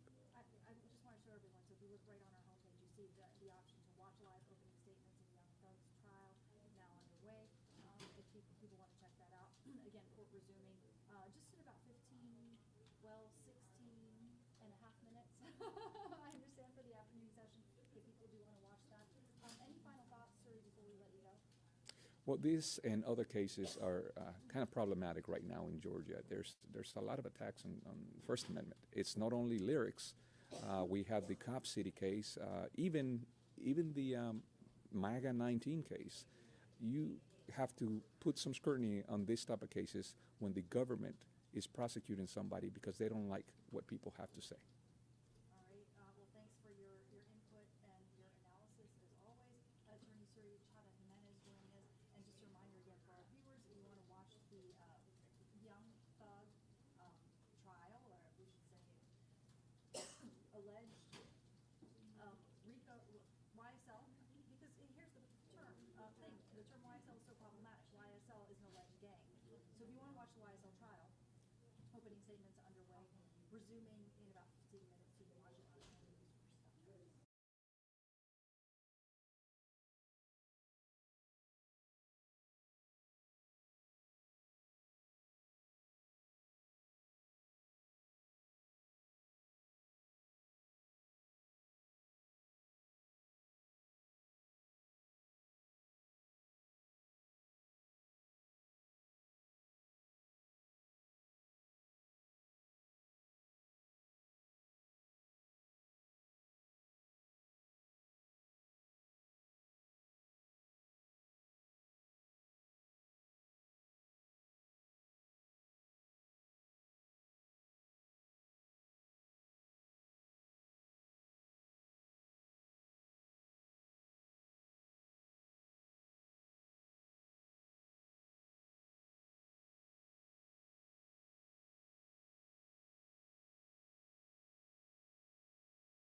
Okay, so day one of this, opening statements underway. What are your thoughts? What's your reaction?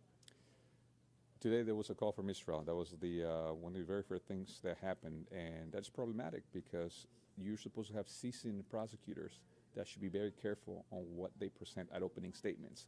And if this keeps happening, this case might end up in a mistrial. What do we expect going forward, you know, based on what you've seen with opening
every change that we made. And respectfully, Your Honor, we would also request that the court allow the state to continue in the path that it has gone. We have complied with the court's directive. No, you didn't, actually. The court's directive was you were supposed to turn this over way beforehand, because then we could have corrected these issues and not spent 2 hours on doing this. I'm deeply disappointed in, because this is exactly what I told you all was going to happen, was that we were going to end up dealing with a lot of objections. And I mean, I don't mind dealing with the objections, but I got to have time to do so. So that's why I told you I had to started having this discussion with you about a week, almost 2 weeks ago. Mr. Steele brought that up, saying, hey, go ahead and turn over your PowerPoints so that we can go ahead and, if the court mentioned, have as smooth as an opening statement as we possibly could. That, obviously, very few people adhere to the court's instructions, and we find my words to you a self-fulfilling prophecy, meaning that we are still dealing with this particular issue, and our jurors are waiting on us. So, Your Honor, we have, as well, as I stated, we provided the photographs we intended to use when did you provide them?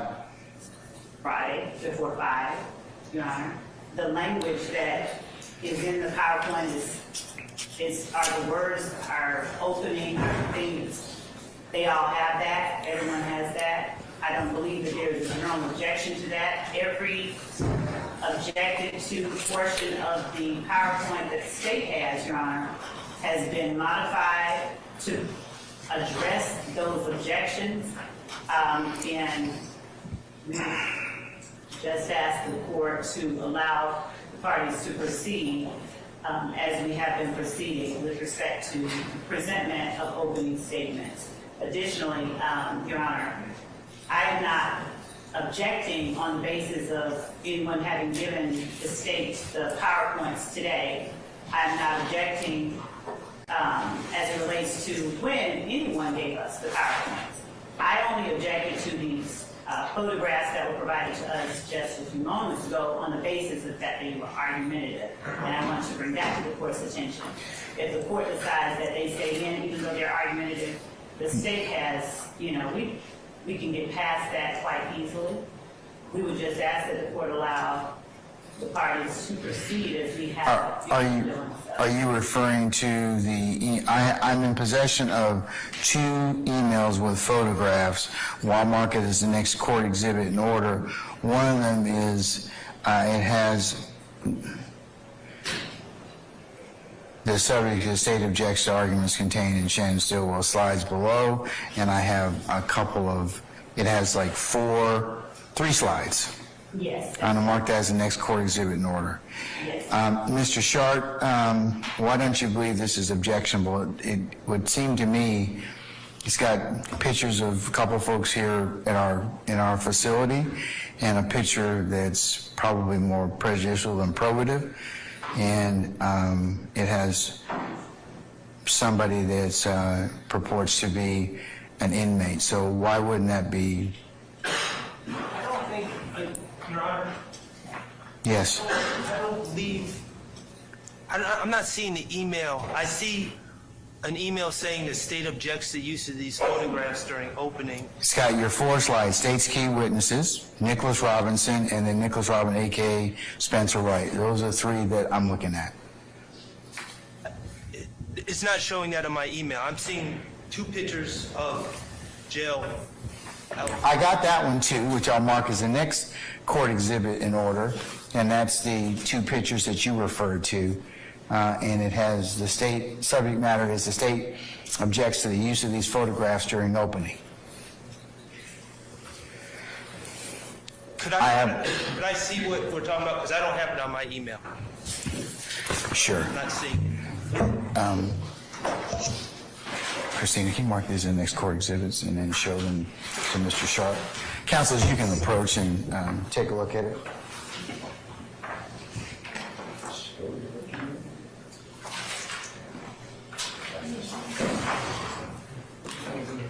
And Your Honor, the court is on the right. Hang tight.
Which one did you mark it as, so we can, I have, it's marked Exhibit 2.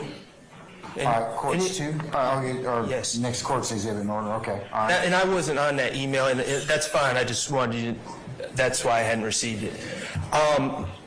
So, this case is going to involve, Objectionable. well, I'm allowed to preview the evidence that I believe that will come out. I not only believe, but I know that several of the witnesses in the case, which I'm going to discuss in opening, became involved in this case once they were in the Fulton County Jail. They were jail inmates, okay? Now, I'm allowed to preview the case in that way. To the extent, if the state has a particular argument or objection to one of the photos, then we can talk about that, but... Thank you. Okay. Court does. Well, I can alter my... I mean, So what is it you want me to alter, Your Honor, to avoid? the picture, and if the state doesn't have any objection to the, you saying anything about any other witnesses in custody, then, that's certainly within their purview. Well, the case law, as I understand it, allows us to preview the case and let the jurors know in advance that witnesses were in custody at the time they made statements. That is completely appropriate as under the law as I understand it. Now, if there's a problem with the pictures, as I said, Your Honor, I will remedy that. That's not a big deal. Well, I would ask that you take the pictures out. Okay. Okay? That's fine. What about the argument in the pictures seem to be, and that would solve that issue. So what about the other issue about the slides? Well, they also said this Nicholas Robinson one. I'm not sure what their objection is. I will be letting the jury know, which will come out in evidence, that a man who claimed to be named Nicholas Robinson was arrested on October 19th, 2015. He's an important witness in this case. They will know, the evidence will show that he was interviewed by Detective Thorpe, and he gave his vantage point of where he was, and he told a story which involved the guilt of 5 people that are listed on this slide. And that evidence will come out at trial, and I don't see anything objectionable about this at all. All right, Ms. Love. Judge, I don't object to Mr. Sharp telling the jury the words that he has shared with the court. What I object to is the imagery that is depicted in the... You mean the person that's in a uniform as well as the purported condition of the jail in that lower one? Well, correct. That's a separate slide. That's a separate slide. These are 2 separate slides. I just want to make clear. These are 2 separate slides. So I'm saying that I'll take out the pictures. And also the giving of the false information. So the problem that I have, the only problems that I have with the language in the other slide is that part of that information is improper impeachment that Mr. Sharp would not be able to introduce at trial. Except that... And I don't have any problem with Mr. Sharp telling the jury that the evidence will show something about Nicholas Robinson, but he has listed all of the arrests for Mr. Wright, Mr. Spencer Wright. Who is Nicholas Robinson, Your Honor, just so the record's clear? Your Honor, as Your Honor knows, we're allowed to impeach with prior convictions. You gotta be called first, right? But we are also able to impeach with bias. And the fact that this gentleman was arrested, Your Honor, that's the central crux of this case, and it's something that the jurors need to be made alert and to look out for as this case is presented. The bottom line is Mr. Wright, who identified himself as Mr. Robinson, was arrested on felony charges and probation violations on 10/19/15. And then he reached out to APD and said he wanted to give information. and then he met with Detective Thorpe. Nothing I'm saying is incorrect. It's all accurate. It all would go to his bias and motive and reasons for coming forward.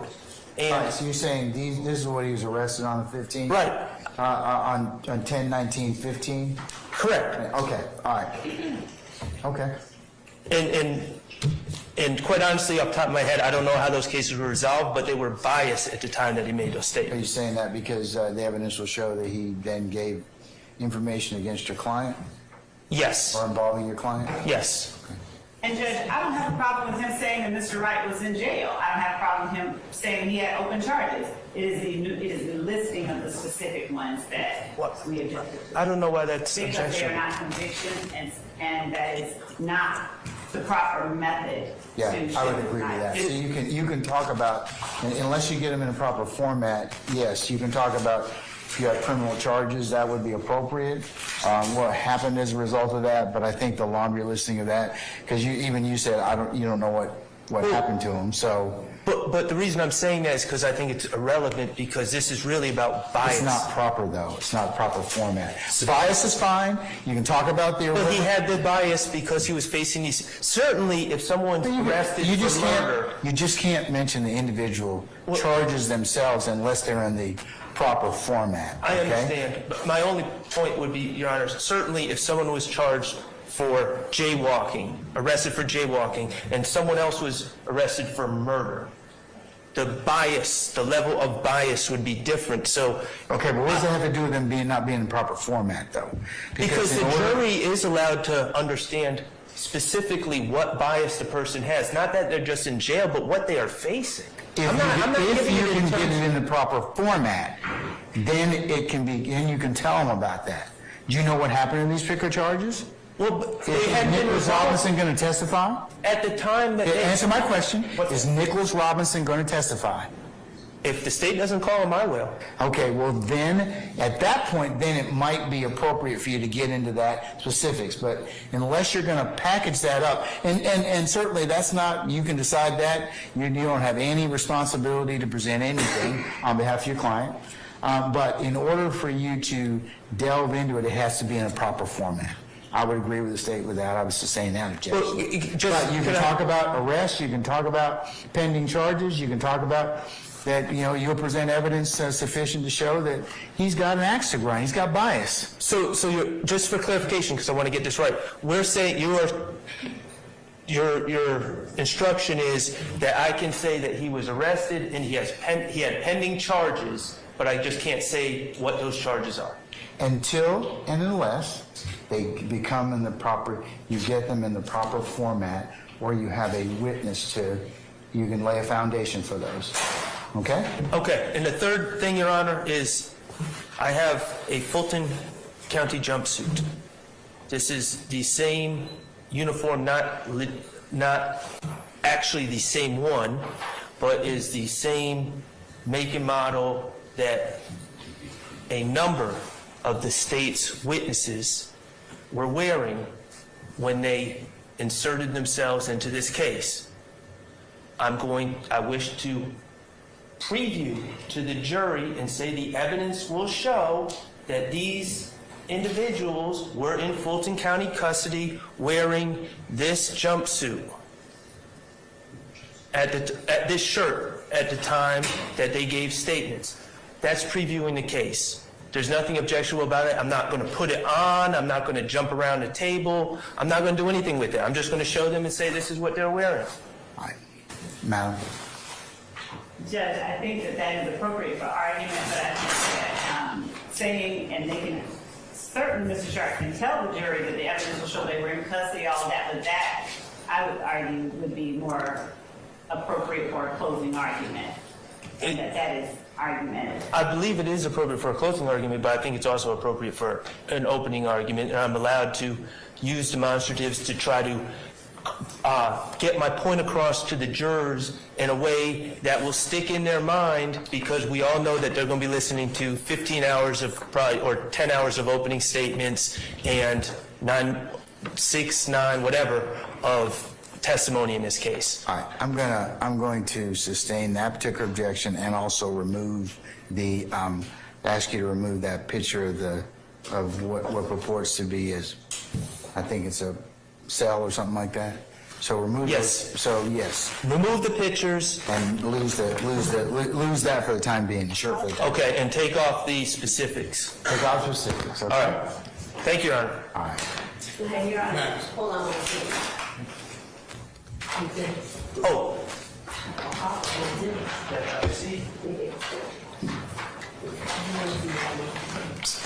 Mr. App,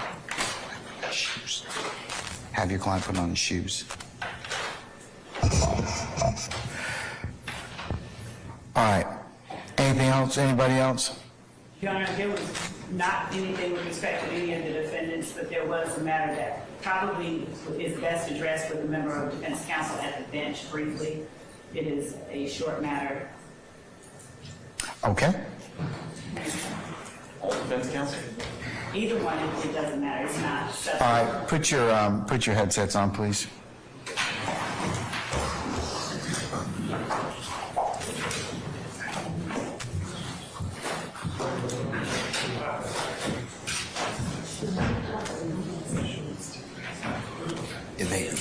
They have to also hold it.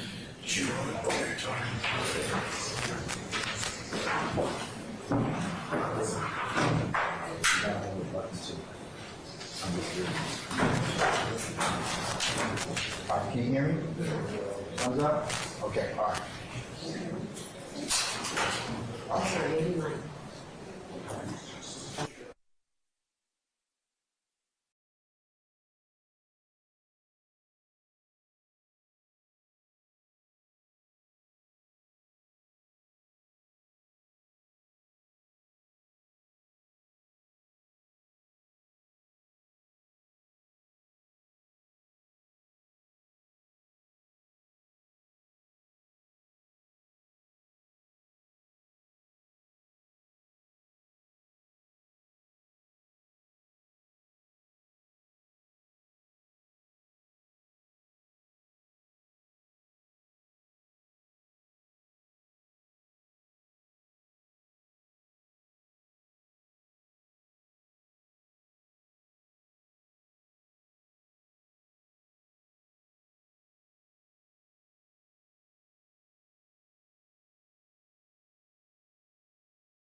As long as we don't have any other issues? Thank you, Your Honor. Okay. Thank you, Your Honor. And I want to make certain no objections to Mr. Trent. Yes, Mr. Steele, what is it? On the PowerPoint, I'd like you to grab the newest one, and I got the last one. Number 19 is argumentative.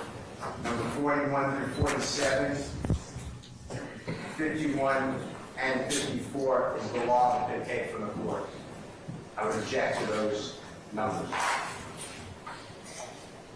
And Your Honor, I believe that the argument about the law was raised prior to lunch. Hold on. As it pertains to number 9, I'm going to mark the state's second PowerPoint as the next court exhibit in order.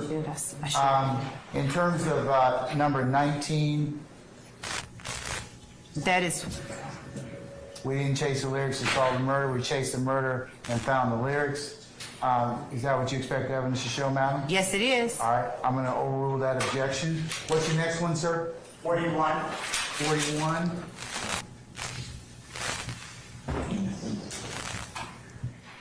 Judge's rules. All right, this is a note-taking that I already gave them. It didn't change it. Ms. Lowe, why are we rehashing this since I've already told them that?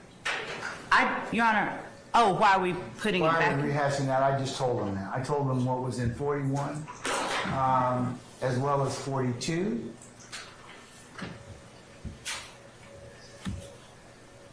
Your Honor, I can take them out. I don't mind. I was just, it's part of the opening that I wanted to emphasize, but I can take it out. I'll sustain it. You can tell. I mean, you can tell them that it's Okay. fine. I'll ask that you take out 41 and 42, So I sustain that objection, Mr. Steele. So the- What about 43? Did you have an objection, sir? Correct. Your Honor, is the court directing me to take out the picture, or can I just take out the word "take notes"?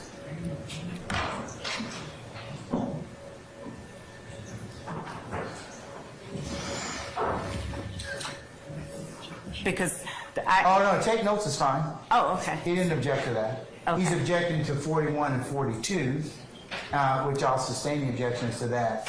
And then 43, let me look at it.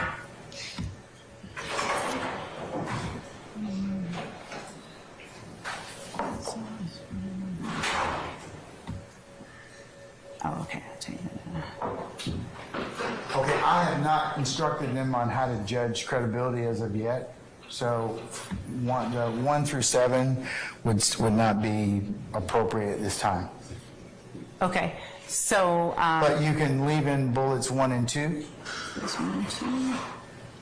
okay. So is You it must remember in any way that works for you what they said on Wednesday. That's fine. okay? And use whatever memory aid you need, just not to remember what you heard, but to remember who said it and how credible you found them to be when they testified, or some words to that. Okay. But the other things, I have not instructed the jury as of yet on how to judge credibility.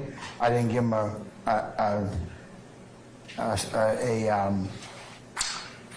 preliminary charge on that, so if you could take those out. Okay. 1 through 7, please.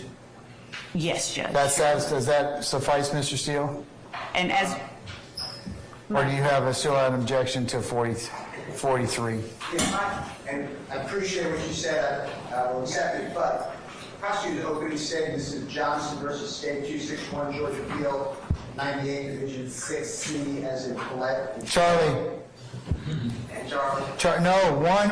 Just one, Charlie, okay? I heard Collette. Just one. We gave you the military alphabet. It's on your desk. No, I haven't, and that's why I say and Charlie. I only want the military alphabet, okay? Collette is not right. I know. A very sweet lady, okay? All right. So, But it says the prosecutor's opening statement should be limited to what the prosecutor expects in evidence to prove a trial. So I don't see why the law is coming into their opening statement. That's my objection. I removed 41 and 42. for clarity's sake, Your Honor, I did and have been editing as the court has directed. So my 41, because I took out a whole slide, may be different. For clarity, the one that the court is referring to is 41. Is that the one where we are saying your assessment of a witness's credibility, blah, blah, blah, blah, blah, all of that? No transcripts in the jury room. Okay. I've already told them that too. So why don't you just do this? I can take that. Why don't you just your last slide can be take notes. And you can tell, I think that what you told them, what would be more than proper argument would be, hey, remember what the court told you, and take notes in a way that works best for you, and Okay. use whatever memory aid you need. And remember, that would be more than appropriate, and I think would not be objectionable. So I'm also taking out the one that says, please pay attention. Is that what the court has directed? Because I'm going to hit delete if it is. Yes, I would take that slide out, okay? Okay. Anything else? Can we call for our jurors now? If you move on 45 or the old 45, 45. I don't have the old 45 right here. They've gone through, the new one goes through 43, sir. Okay, as long as it's removed, then yes, I understand. Okay. Your Honor, and I want to make sure that we all have everything the same. So just to be absolutely certain, I'm going to share again with the court, because the numbers that I just heard the court reference. I have the new slide show you sent me, which goes from 1 through, I didn't go down far enough. Okay, all right. The new slideshow goes 1 through 56. I took out some, yeah. So I'm going to say take out 41, 42, 43.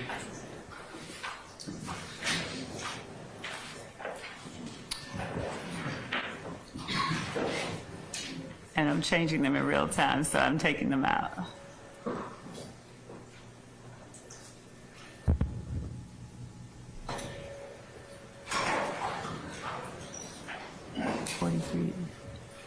You need to take out 44. Okay. Is that the one that starts with judge's rules? No, please pay attention. You need to take out 41, 42, 43, 44, 45, I will leave in over objection.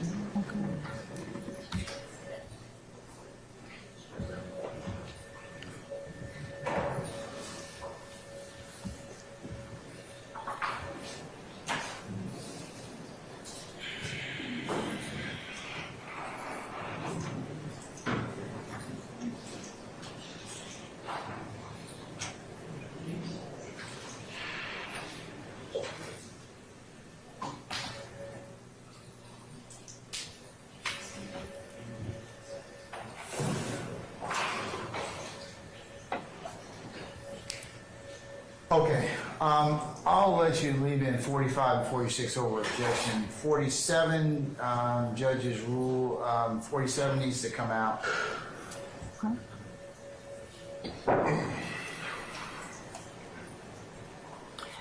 So the one about with the finger pointing, that, Finger and the eyes are fine. okay. And I took out judge's rules, I got 47. and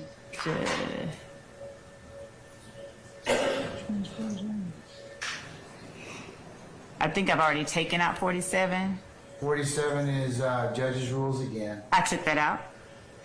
Any further objections, Mr. Steele? Because I am going to leave in 45 and 46, okay? But I'll take out the other ones that you just mentioned. Okay. So, waiving my mistrial, thank you, sir. Say again? I apologize. Without waiving my mistrial, thank you, sir. All right, and your motion for mistrial has been denied, and I've noted your objection for the record, sir. And confirming everyone has 1 through 52 with the edits that the court has directed.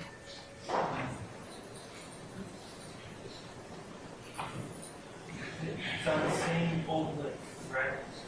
Yes, it is.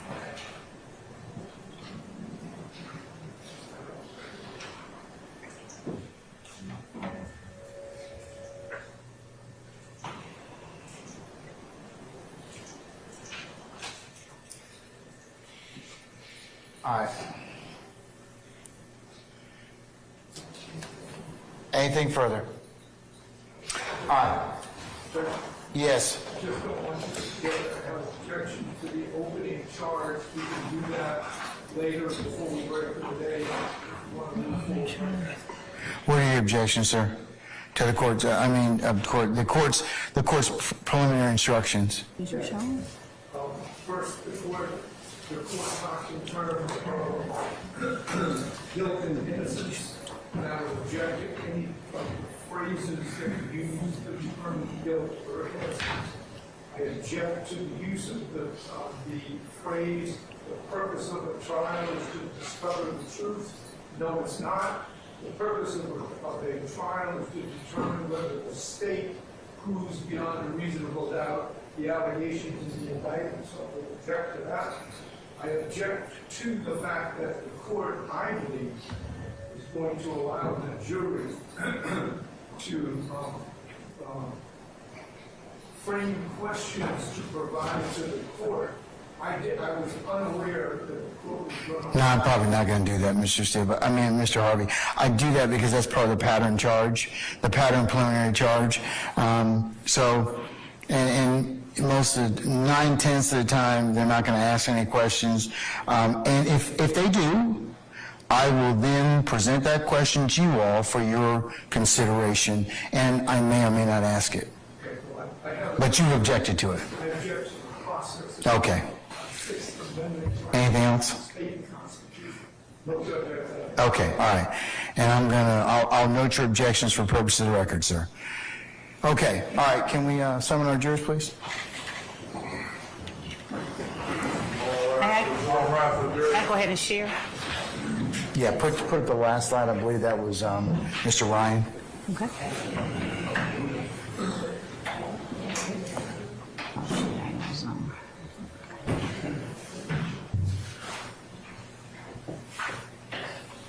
I'm gonna go back to the Zoom. else is in?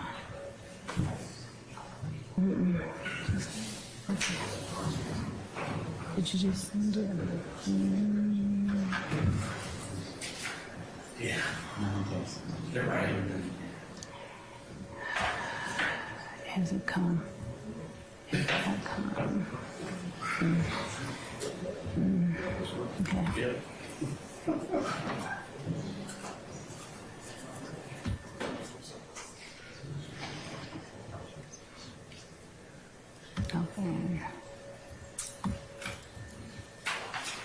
Okay. Just give me a second.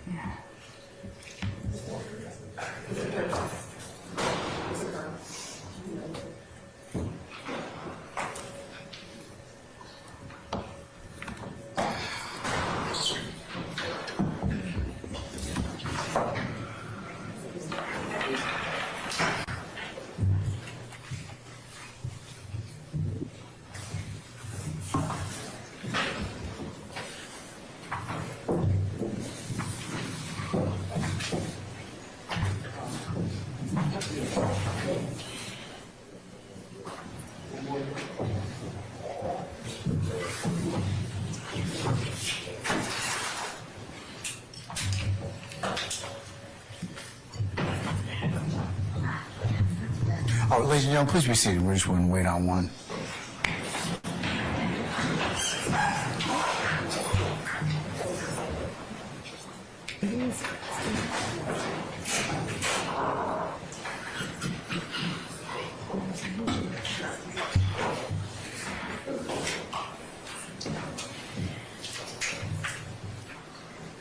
We're waiting on one. We're waiting on one juror, ladies and gentlemen. Just be made easy. Just a second, please.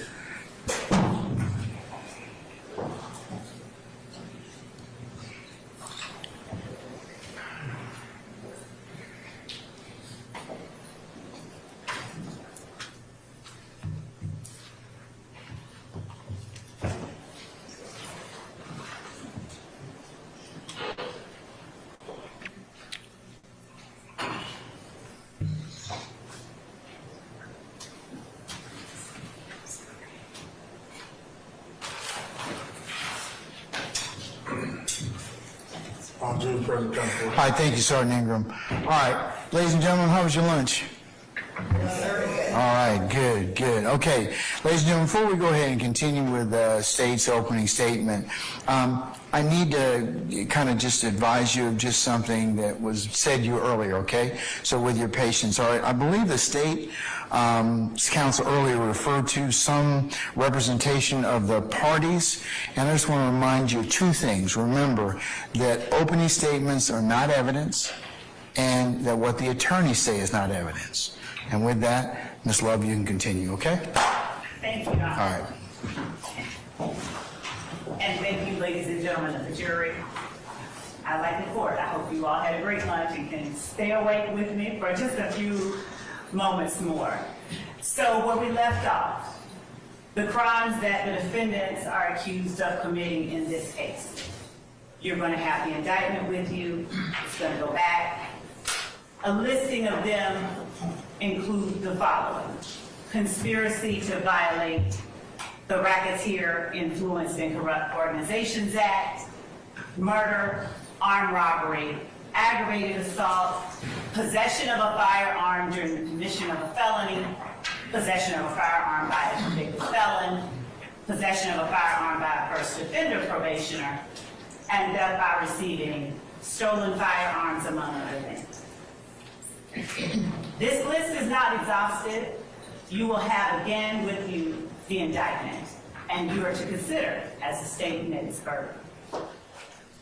So breaking it down, the evidence is going to show that the defendants, when we say conspiracy, it's nothing elaborate. It's a legal term, which simply means the evidence is going to show that the defendants had an agreement. It will not be a written contract presented to you. There will not be a letter signed in blood by any of the defendants. But what you will see evidence of is the defendant's actions, their presence, their companionship, their conduct, before, during, and after a long list of crimes. And what you will see is that the defendants weren't always convicted of these crimes. Sometimes the state no-prossed or dismissed charges. Sometimes the police never brought formal charges. But what the evidence will show is that the defendants did commit those crimes.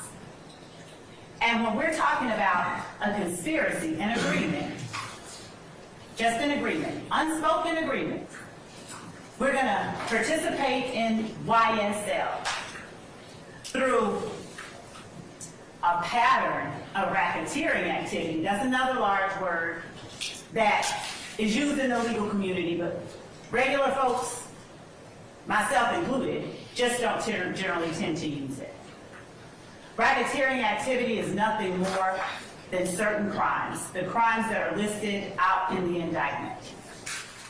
You will see that, and the court will instruct you, I expect, that those crimes constitute racketeering activity.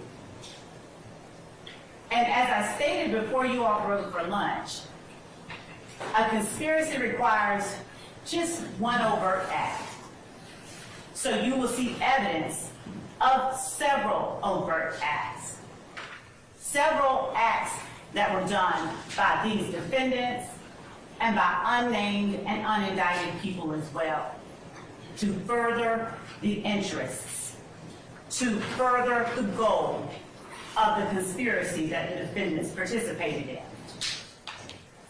You will see overt acts meant to establish YSL's dominance and control. You will see overt acts meant to gain illegally access to money and wealth and property that did not belong to YSL. You will see overt acts, steps taken on the part of various individuals to act to protect the group as a whole. Steps that have nothing to do with a recording label.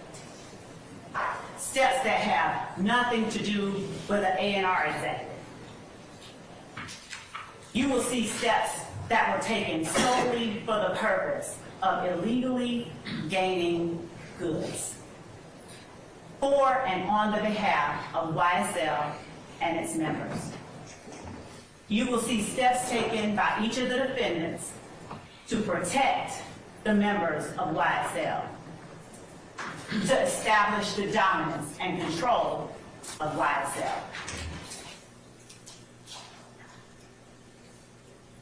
Nothing in what I expect the court will tell you, nothing in the evidence will suggest that any of the defendants had to be convicted of all of the overt acts in order for you to see that they actually had an agreement. The acts don't even have to be crimes, but they are. And that is how the state expects you will know that these defendants, they wanted to participate in this enterprise. They wanted to participate in this organization through these illegal acts. They wanted to obtain ill-gotten goods that they did not have a right to have through robbery, through stealing, through drug sales, and the like.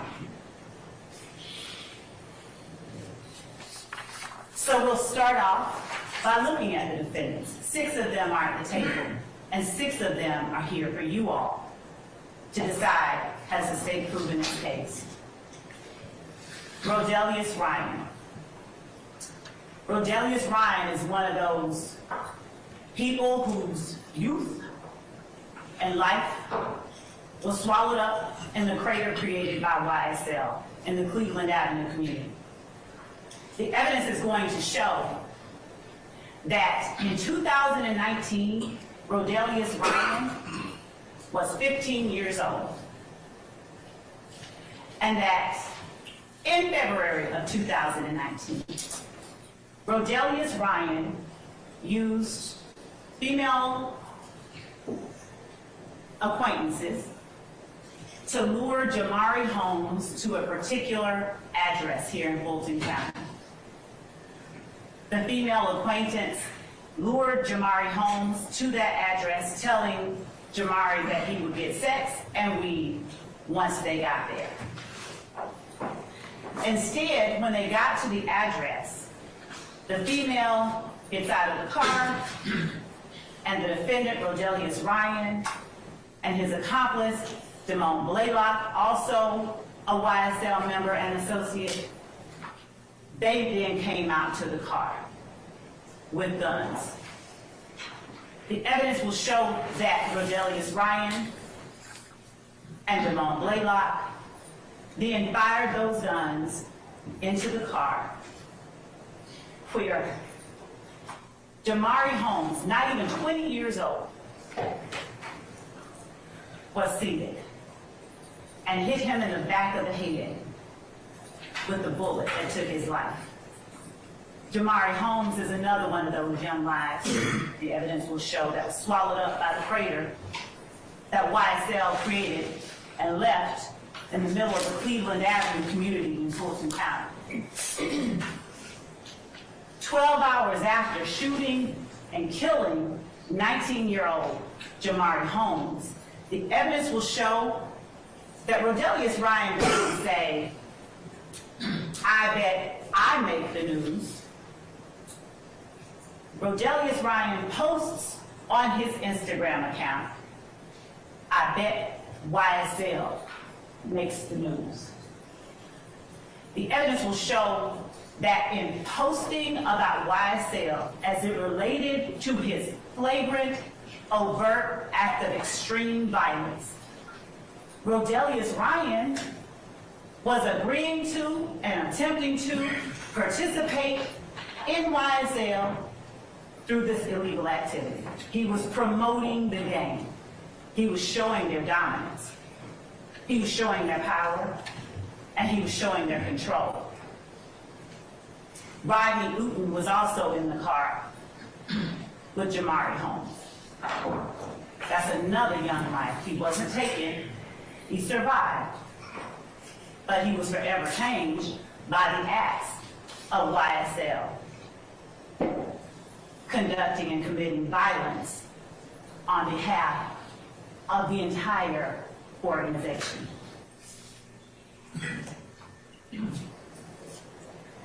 And in case it hasn't been lost on you, Rodelius Ryan's Instagram handle that he used, Slime Business Rod. Because as the evidence will show, slime is spoken and used to signify doing someone dirt. And Rodelius Ryan is proudly proclaiming his association with YSL as he talks about and as he promotes the gang itself. Rodelius Ryan's accomplice, another YSL member who's not here today, but who is a co-conspirator. What did he post after they killed Jamari Holmes? The evidence will show that Damone Blaylock didn't say friendship over females. He didn't say Blaylock over buddies. He said slime over sluts. Slime over sluts, while posting a YSL gang hand sign with the caption, slime over sluts, a green heart emoji, and a green snake emoji, which I expect the evidence will show are the common identifiers associated with YSL. They're the identifiers that they use to announce and project themselves to the rest of the world. And then, on February the 25th, 2019, Rodelius Ryan made another posting where he's flashing cash money on his Instagram page with the caption, up YFN. YFN being a rival criminal street gang. The evidence will show that none of this was a part of what anybody has to do to be a part of a record label. The evidence will show that these acts were done in furtherance of and to promote the goals of the enterprise, the criminal street gang that is Young Slime Life.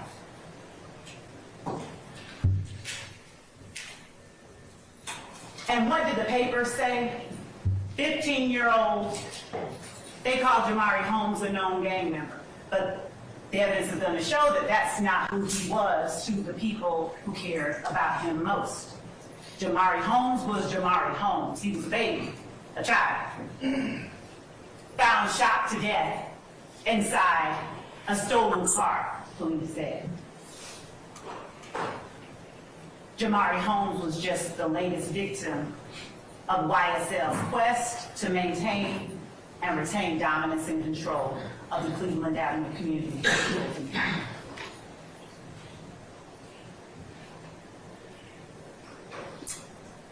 Again, Rodelius Ryan didn't post, "I bet I make the news." He said, "I bet YSL makes the news." Marquavius Huey, he's also on trial for you to determine whether the state has met its burden of proving he committed the acts that are listed in this indictment. Marquavius Huey showed his agreement to participate in the activities of YSL through a pattern of racketeering activities. He showed his willingness to commit acts on behalf of the gang through his actions. The stolen handgun he had, that was the property of Jeremy Smith. Because as you will see throughout this trial, stolen handguns will become a reoccurring theme. There's no need for a legitimate organization not comprised of people committing crimes on behalf of the organization to have all these stolen handguns. Everybody has a right to have a gun, so if you're legitimate, just go get one. But the evidence will show that in this case, YSL members, stolen handguns every time you turn around. And not just stolen handguns. The evidence will show that most recently in May of 2022, where some of these defendants were found at the home of Jeffrey Williams, their leader, it wasn't just stolen handguns that YSL dealt with. It was machine guns. You'll hear evidence that at the home of Jeffrey Williams, in addition to the pharmacy full of drugs, that there is a gun with a switch that allows, with one trigger pull, 10 times more bullets to come out at a time than if you just have a regular gun. There will be no evidence to show any need for that in legitimate, ordinary, record deal making business. The evidence will show that the existence of those dangerous weapons like the machine gun, the stolen firearms, those things are all evidence of these defendants' conspiracy. Those things are all evidence of the existence of the enterprise known as YSL, whose goal it is to maintain and retain dominance, control, and ill-gotten gains. Marquavius Huey, on April the 26th of 2019, further showed by his actions, showed his agreement to participate in YSL through a pattern of racketeering activity, illegal activity. When he took the property, jewelry, money, and a debit card of Dewan Maynard by use of a firearm. Dewan Maynard, another life affected by this crater created by YSL in the middle of the Cleveland Avenue community.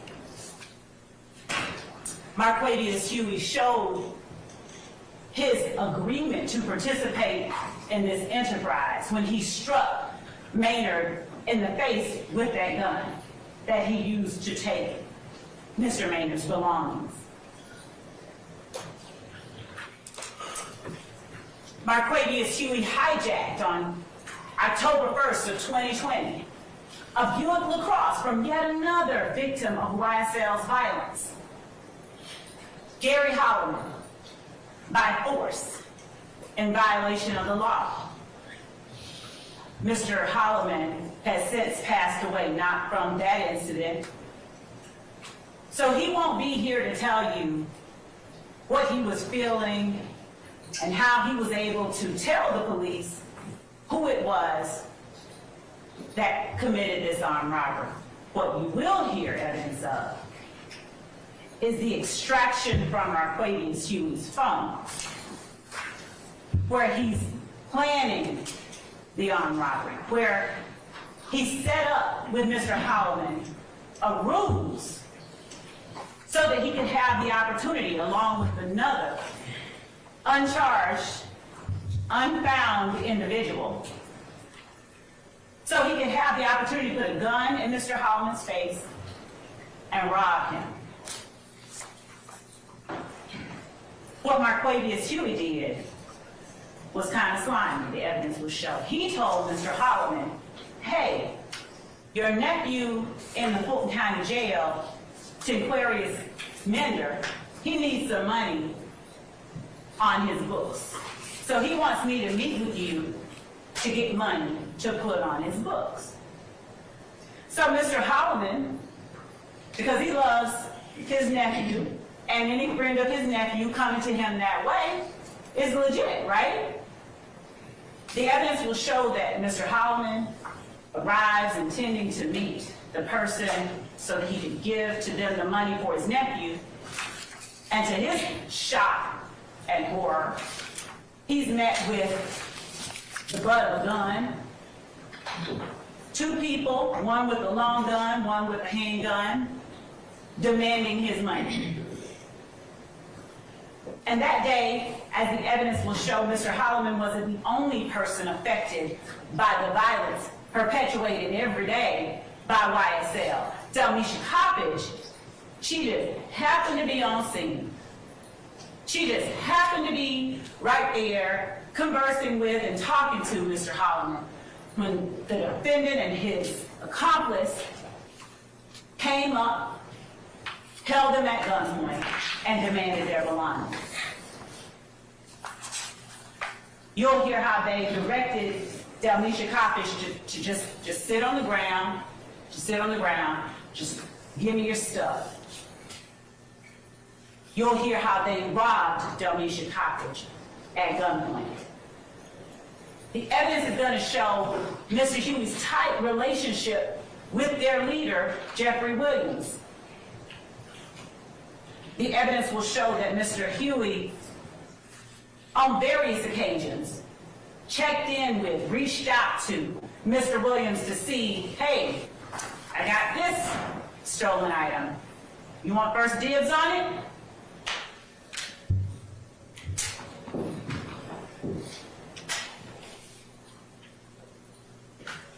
Marquavius Huey's actions that betrayed his agreement to participate in the conspiracy didn't stop with Gary Holloman and Delmisha Coppage.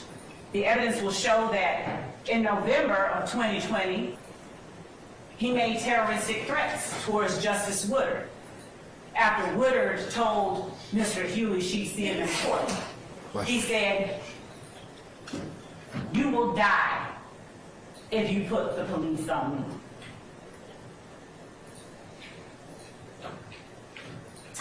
Showing their association, showing their agreement, showing their intention to participate in this organization, this enterprise through a pattern of racketeering activity. The evidence will show that while fellow associate Tinquarius Mender was an inmate at the Fulton County Jail, Mr. Mender, Mr. Huey, and Mr. Williams conducted a recorded video call wherein Mender relays he needed something and Williams pointed to Mr. Huey to take care of it. And then flashed Mender the YSL sign. You see, it's not a crime to flash a YSL sign. The evidence is going to show it's not a crime to participate in a video call. The evidence is going to show that it is not a crime to endeavor to provide something for a friend who's locked up in jail. All of that is okay. These acts aren't listed on the indictment because they are crimes. They're listed because they are actions. Actions that the legalese for is overt acts that reflect each of these defendants' tacit or unspoken agreement to participate in this enterprise through a pattern of racketeering activity, to be a part of this group, to gain ill-gotten goods through crimes listed in this indictment. I don't even have to use the word racketeering. I don't even have to use the word conspiracy. They endeavored to do some illegal stuff to get a bunch of stuff that didn't belong to them. And somebody, more than one, but all we need is one, the evidence will show that at least one person took a step towards furthering that goal. So when you get the indictment, after however long it takes us to get there, and you're looking at 191 acts and thinking, state, really? I sustain the objection. Thank you, Judge. I'll move on. Move on, that's argument. The evidence is going to show that these steps that they took are akin to you just going out and get some toilet paper to further a conspiracy to go TP a house. Doesn't have to be a crime, it's just an act, an action.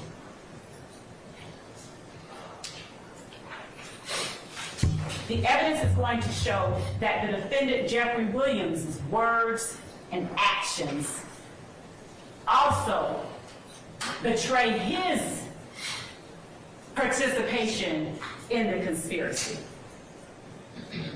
I expect that you will hear from a YSL associate and member at trial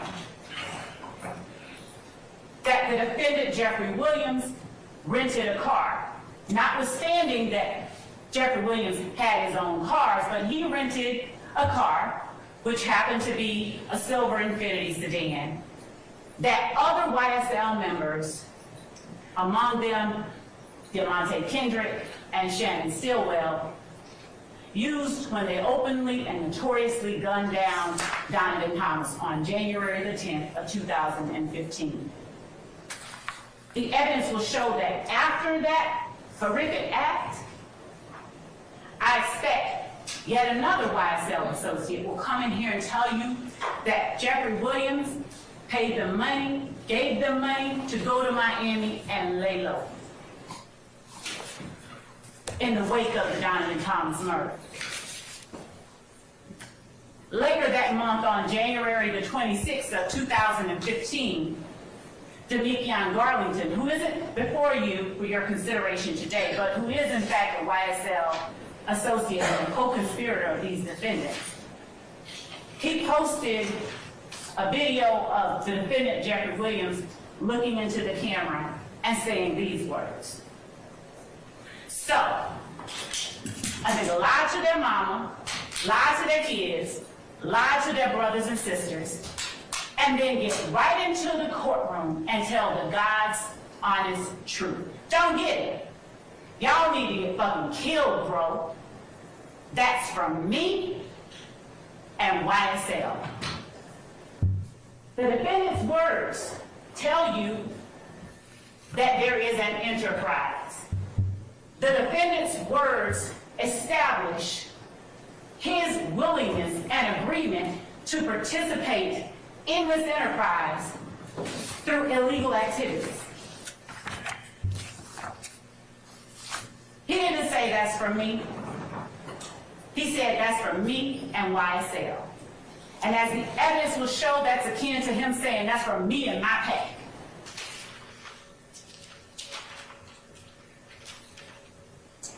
Kendrick's and Williams' words, there's been a lot of talk about lyrics. But y'all, the evidence are going to show in this case, we didn't chase any lyrics to solve any murders. Law enforcement in Fulton County chased the murders and found the lyrics.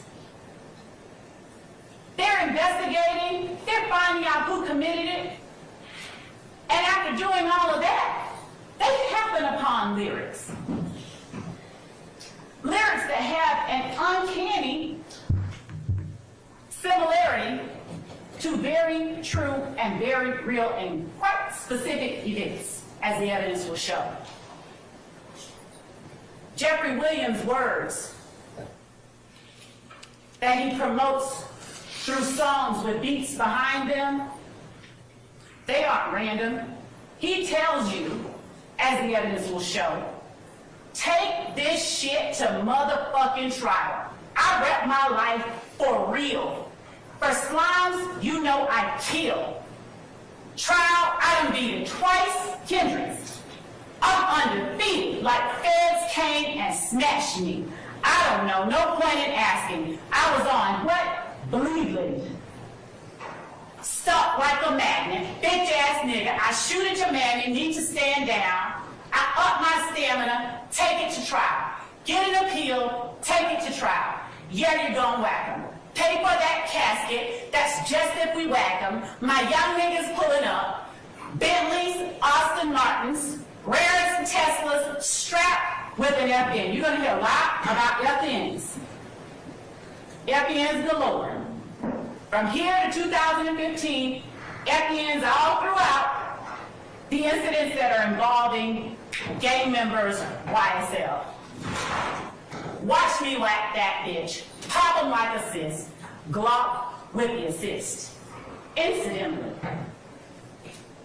the gun at the home of Jeffrey Williams on May of 2022 that had been modified with that switch, it was a Glock.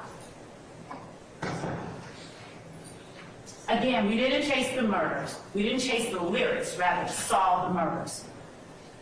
We chased the murders, as the evidence will show, and in the process, we just found the lyrics. Jeffrey Williams' words and actions further reflect his agreement to participate in this organization through this criminal activity. He tells you, we committing them crimes. Hop out and shoot. Roll one up for the gang. He's not using gang colloquially. The evidence will show he's telling you they are a gang. You want to be slime? Children of Fulton County, go catch you a body. Me and Lil Bro. The evidence. How would you expect the evidence to show, madam? It is indeed, Your Honor. All right, I'll overrule the objection. The evidence will show that when Jeffrey Williams is saying me and Little Bro, we used to steal from the store, we had to stick it and go. He's talking about himself. The evidence will show that this is the man, through the music, that he has been blessed with the opportunity to be able to release and gain wealth from.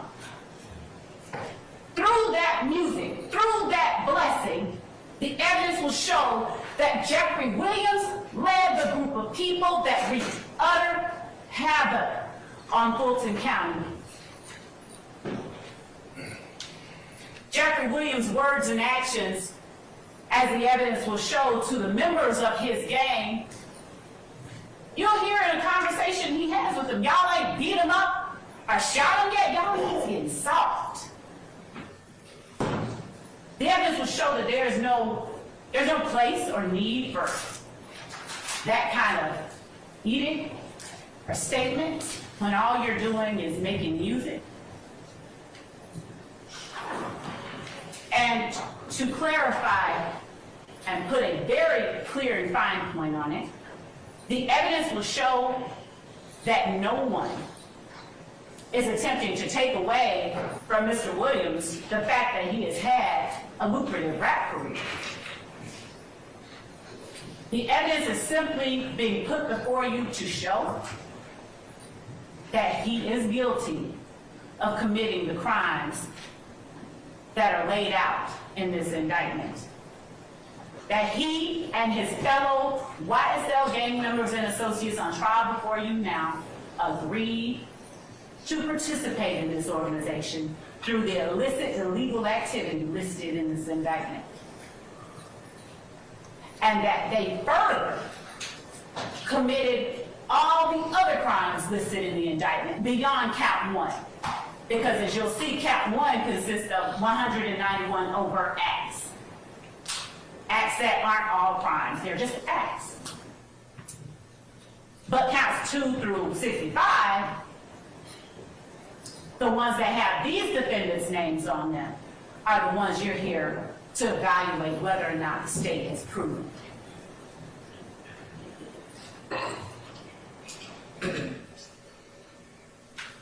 Actions and words, words and actions. The evidence will show that this was Donovan Thomas in life, that on January 10th at 2:15, about 7 o'clock in the evening, Donovan Thomas was living his best life. He was up at the barber shop at 330 McDaniel Street. He had paid for a bunch of people, a bunch of kids to get their hair cut, and you'll see that he is out there enjoying himself. The last actions that he took while he was fully alive and healthy, joking with his friends. You'll see that they didn't even see it coming. You'll see evidence that Donovan Thomas was literally in the middle of lapping it up with his friends when a car drives by and opens fire on him and whoever else might have been in close proximity to him. The evidence will show that this act wasn't done secretly, it was done openly, notoriously, almost as if to send a message.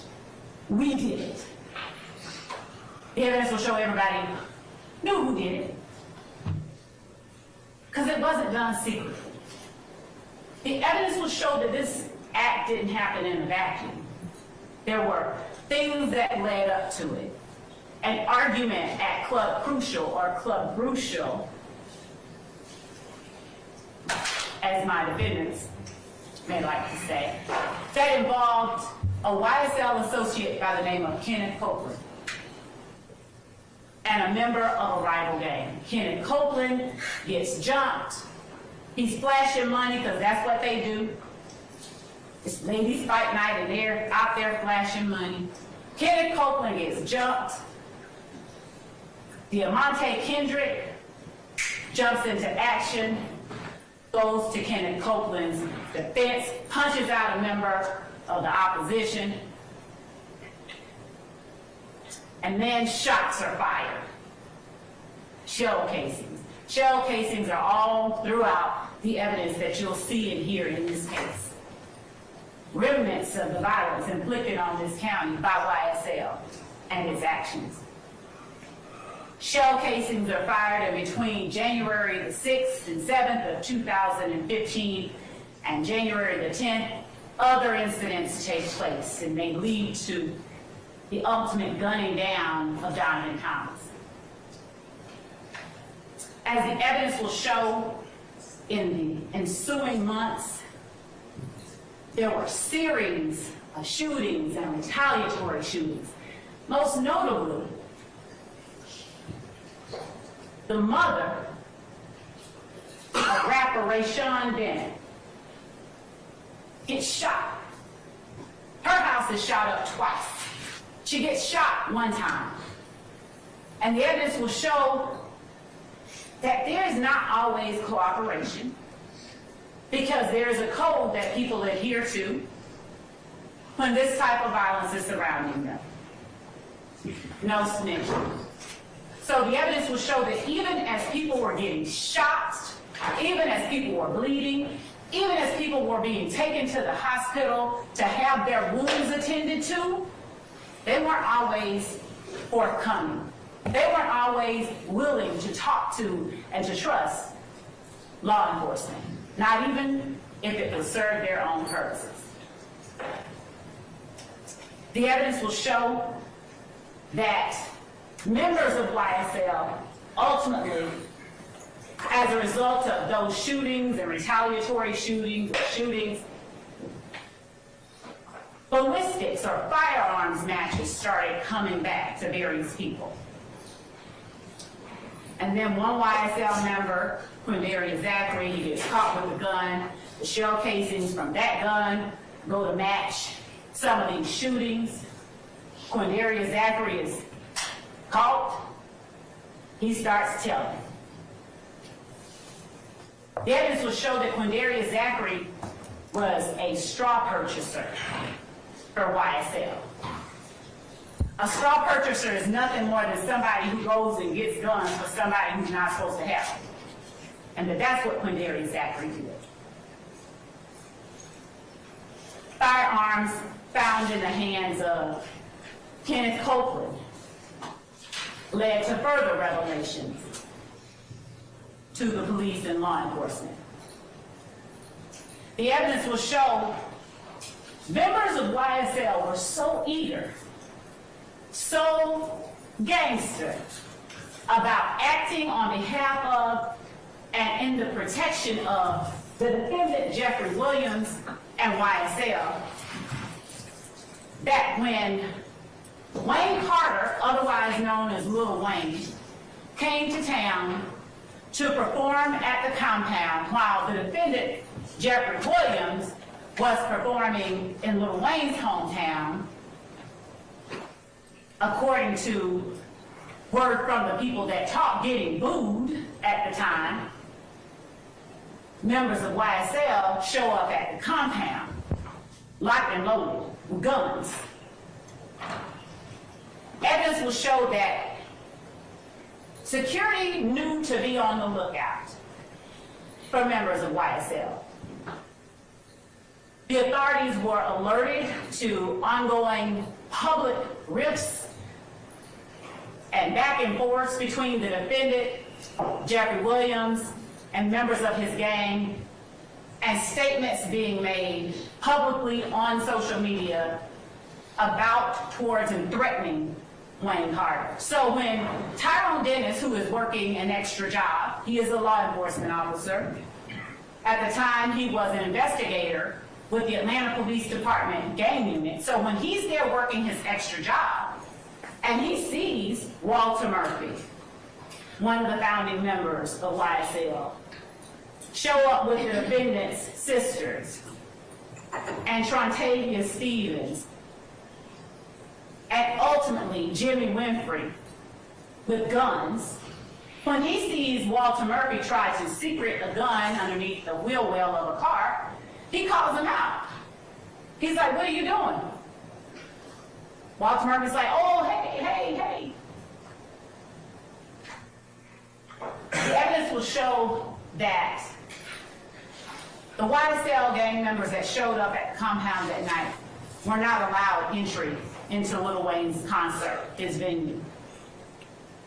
So what they did was they waited until Lil Wayne leaves, gets in his tour bus, and is attempting to leave the area. They get up beside the tour bus and they unload bullets into the man's tour bus. Bullets. for nothing, except to show their dominance. There will be no evidence that Lil Wayne threatened either of them that night.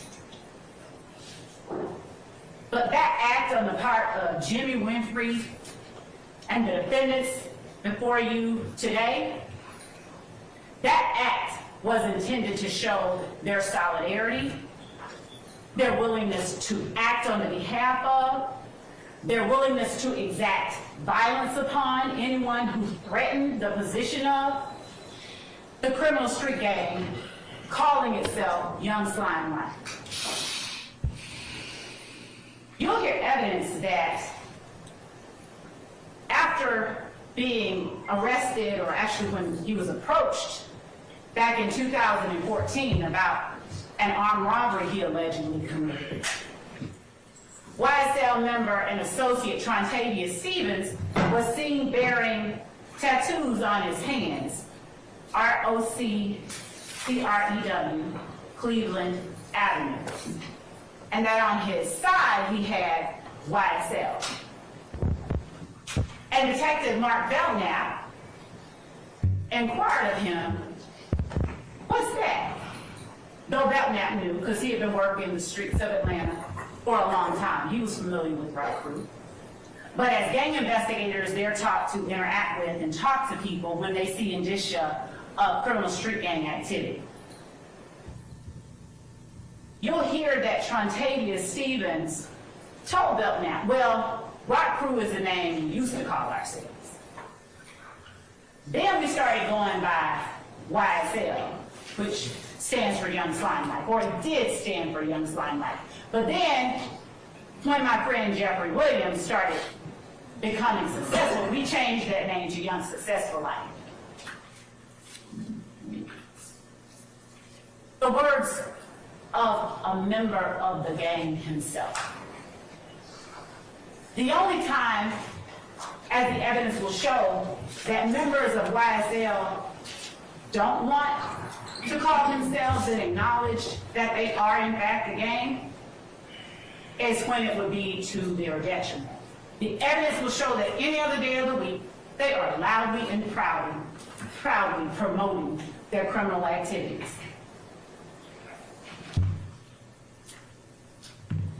Donovan Thomas, he was driving this Chevrolet Tahoe the night he was gunned down.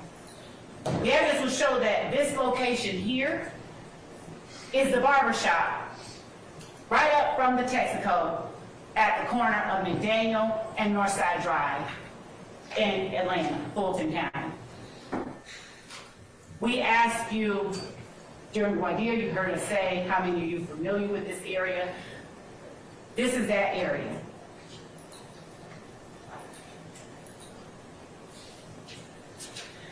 The evidence will show that that is the way that Donovan Thomas looked last time his loved ones saw him. That his life was swallowed up in that crater created by YSL in the Cleveland Avenue community. And the words that they found while looking into this murder, spoken by members of YSL. We don't speak about shit on wax, but indeed they do, as the evidence will show. They just kind of thinly veil it. We are known to kill the biggest cats of all kitties. Donovan Thomas in the community, he was a big homie. He was a friend to a lot of people. He was a big deal. And it touched a lot of people, as the evidence will show, when his life was taken. The words that were spoken, we known to kill the biggest cats of all kitties. How coincidental that Donovan Thomas was gunned down. And these were the words later spoken by members of YSL. The evidence will show that it's not coincidental at all. 100 rounds in a Tahoe. 100 rounds in a Tahoe. The evidence will show that the lyrics released by YSL members, the lyrics they chose to speak, they bore a very eerie significance to real life. 100 rounds in a Tahoe, and you'll see that Donovan Thomas's Tahoe had bullet defects all along the back of it when they sprayed Donovan Thomas and his car on January the 10th of 2015. This that slime shit, killing 12 shit. The evidence will show that 12 is the word that is commonly used to denote law enforcement. And speaking of the young people whose innocence and whose lives were swallowed up by that crater created by YSL, Christian Eppinger. He's not before you today, but he is a co-conspirator of these defendants. He is a YSL member and associate who got YSL tattooed on his face at the tender age of 15. He repped YSL continuously and notoriously throughout his social media. The evidence will show that at the age of 16, he, along with an accomplice, robbed a young woman by the name of Taravia Hill at gunpoint in front of her child. And that at his sentencing hearing, Taravia Hill, seeing a young black boy, who could have been her brother, cousin, she actually advocated for Christian Eppinger's lenient sentencing. So Christian Eppinger, he wasn't sentenced on what he was originally charged with. With the acquiescence of the victim, Christian Eppinger received a lesser sentence. He went to prison for a short time, and within less than a year, he committed an armed robbery. And when law enforcement officers are out there looking for Christian Eppinger, who incidentally constantly posted on social media with the guns and his gang signs and the green emojis with the gun pointing to the camera or to some other emoji talking about how he reps hard for YSL. When law enforcement officers, specifically a law enforcement officer just 30 years old by the name of Officer Rogers, when they go to apprehend Christian Eppinger on this armed robbery he committed after being released from prison, having robbed Taravia Hill, they do everything they can to take him in without causing any harm to Christian Eppinger. But you will see that while he's being taken into custody, what Christian Eppinger does, he takes the firearm of this young officer. He pulls it out of the holster and he fires, putting 7 bullets in Officer Rogers. The evidence will show leaving a law enforcement officer with PTSD after he has tried to humanely apprehend a member of YSL.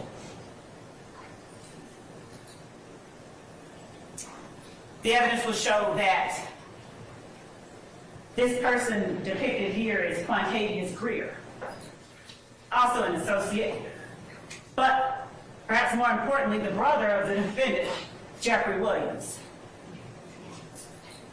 Christian Eppinger was so deeply entrenched, ingrained with, loyal to YSL, he's even posting free bitch as Quantavious Greer served a sentence for murder. Who said they want smoke? Christian Eppinger, as he's calling himself YSL Briss. Note that Chris does not start with the letter B, but it does when you're associating yourself with a criminal street gang who aligns itself with the Bloods. And that's the tattoo that Christian Eppinger on the side of his face proudly publicized on June 27, 2015. He wasn't even 16 yet. New ink with the green snake emoji and a red heart.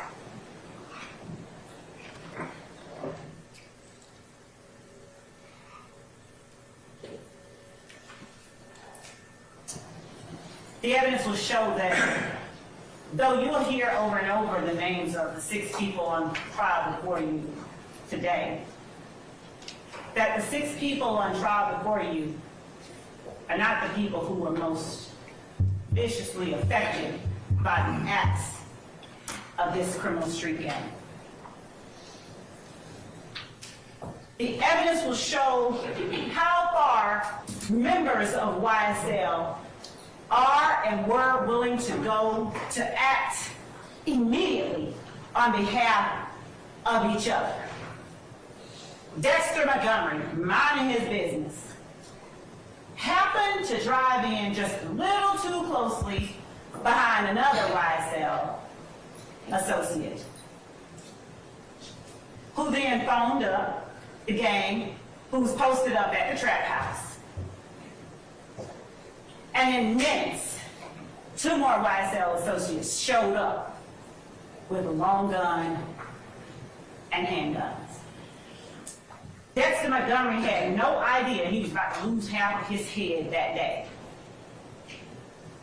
As Dexter Montgomery left the gas station, 2 YSL associates followed behind him.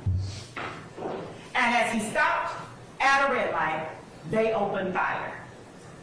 Miraculously, the evidence will show that Dexter Montgomery survived, but literally half of his head is gone. You'll hear from and see Dexter Montgomery during the course of this trial. The evidence will show that after that happened,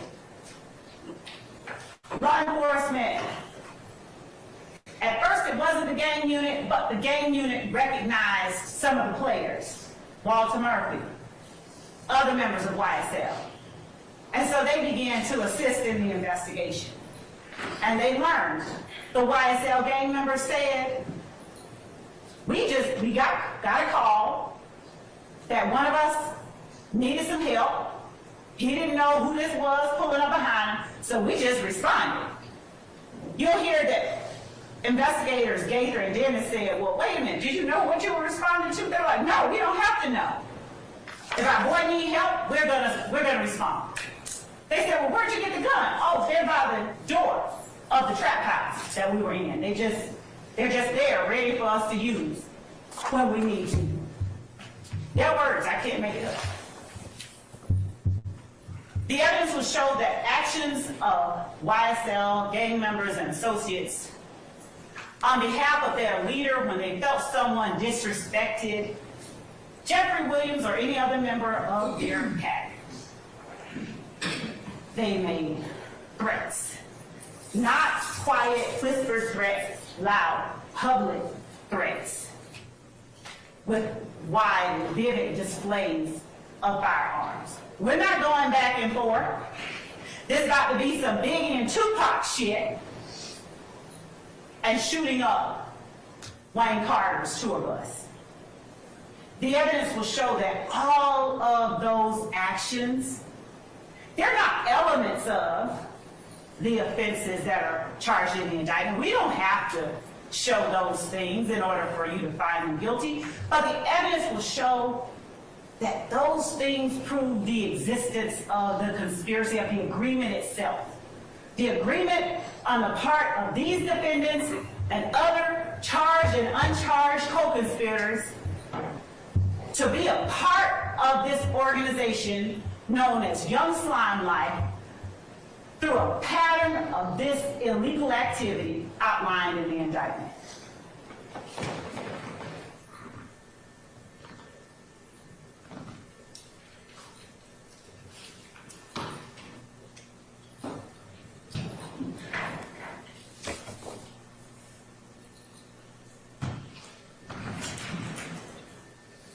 There are numerous victims that you're going to hear about.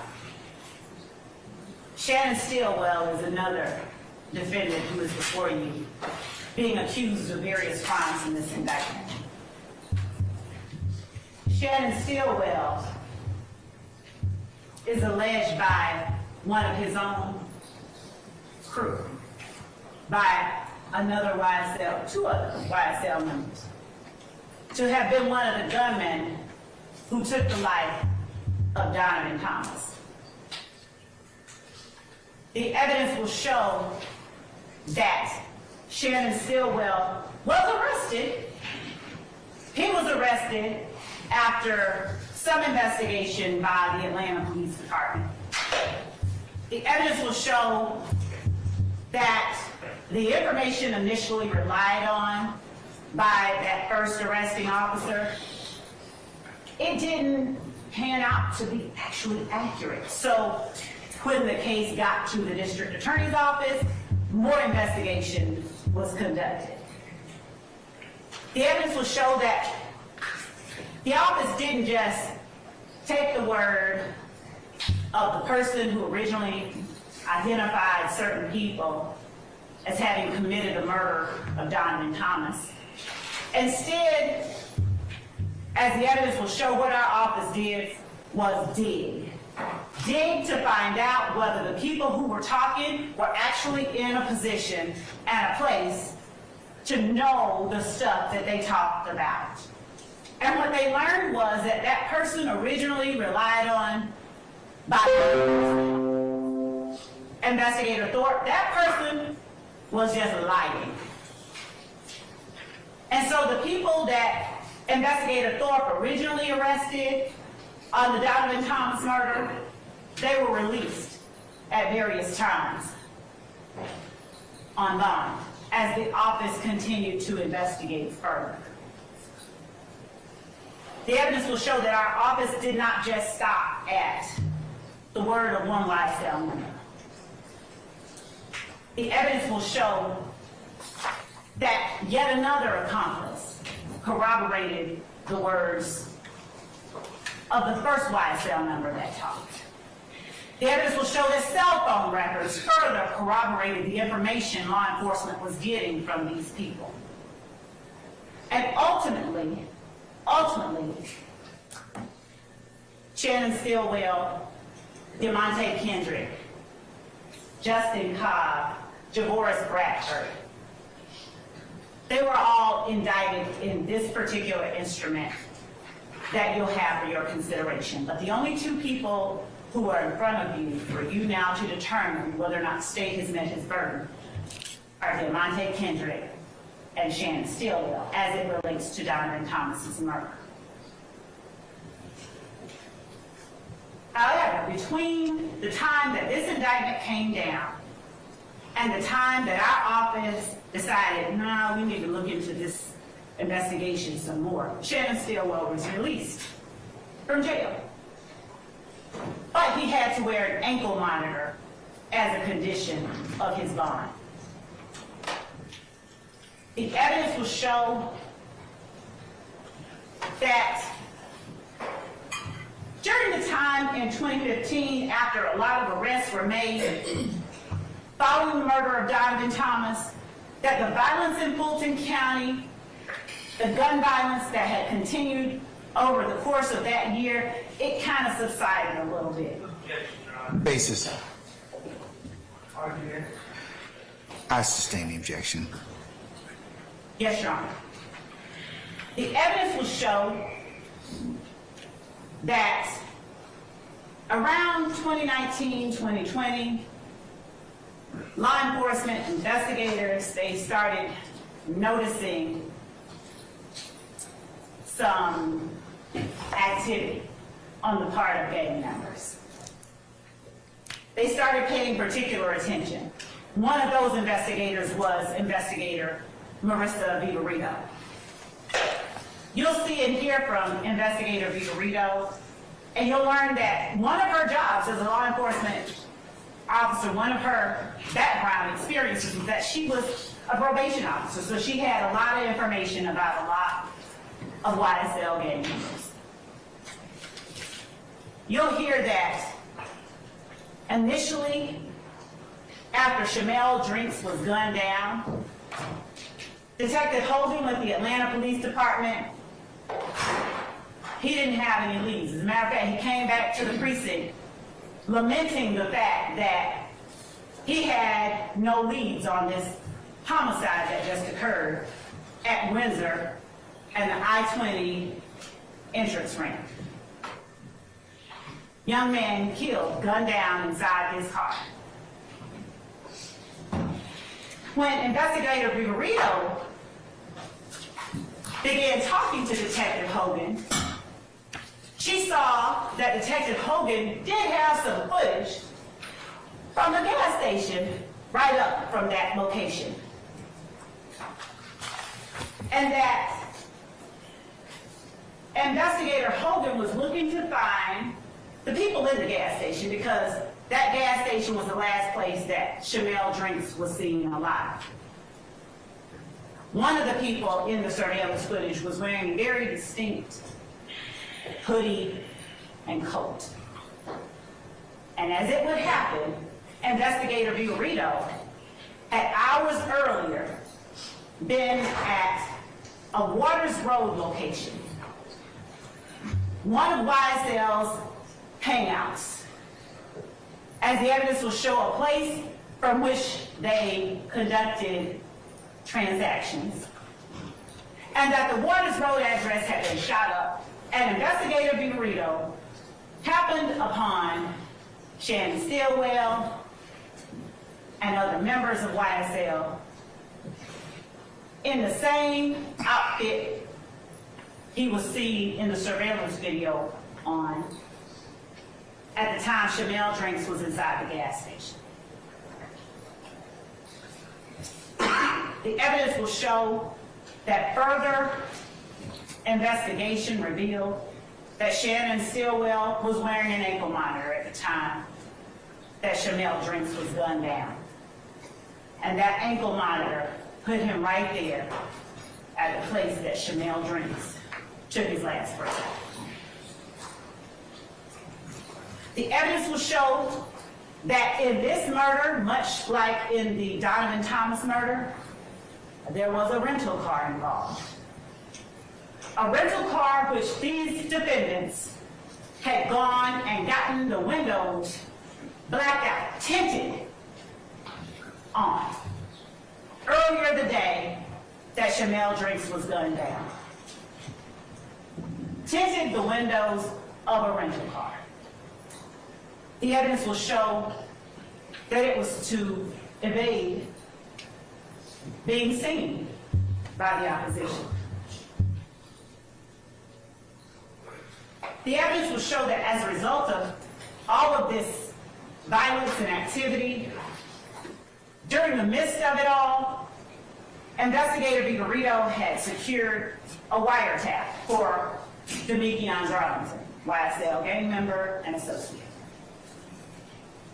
She was able to listen and detect hours of the goings-on of the enterprise.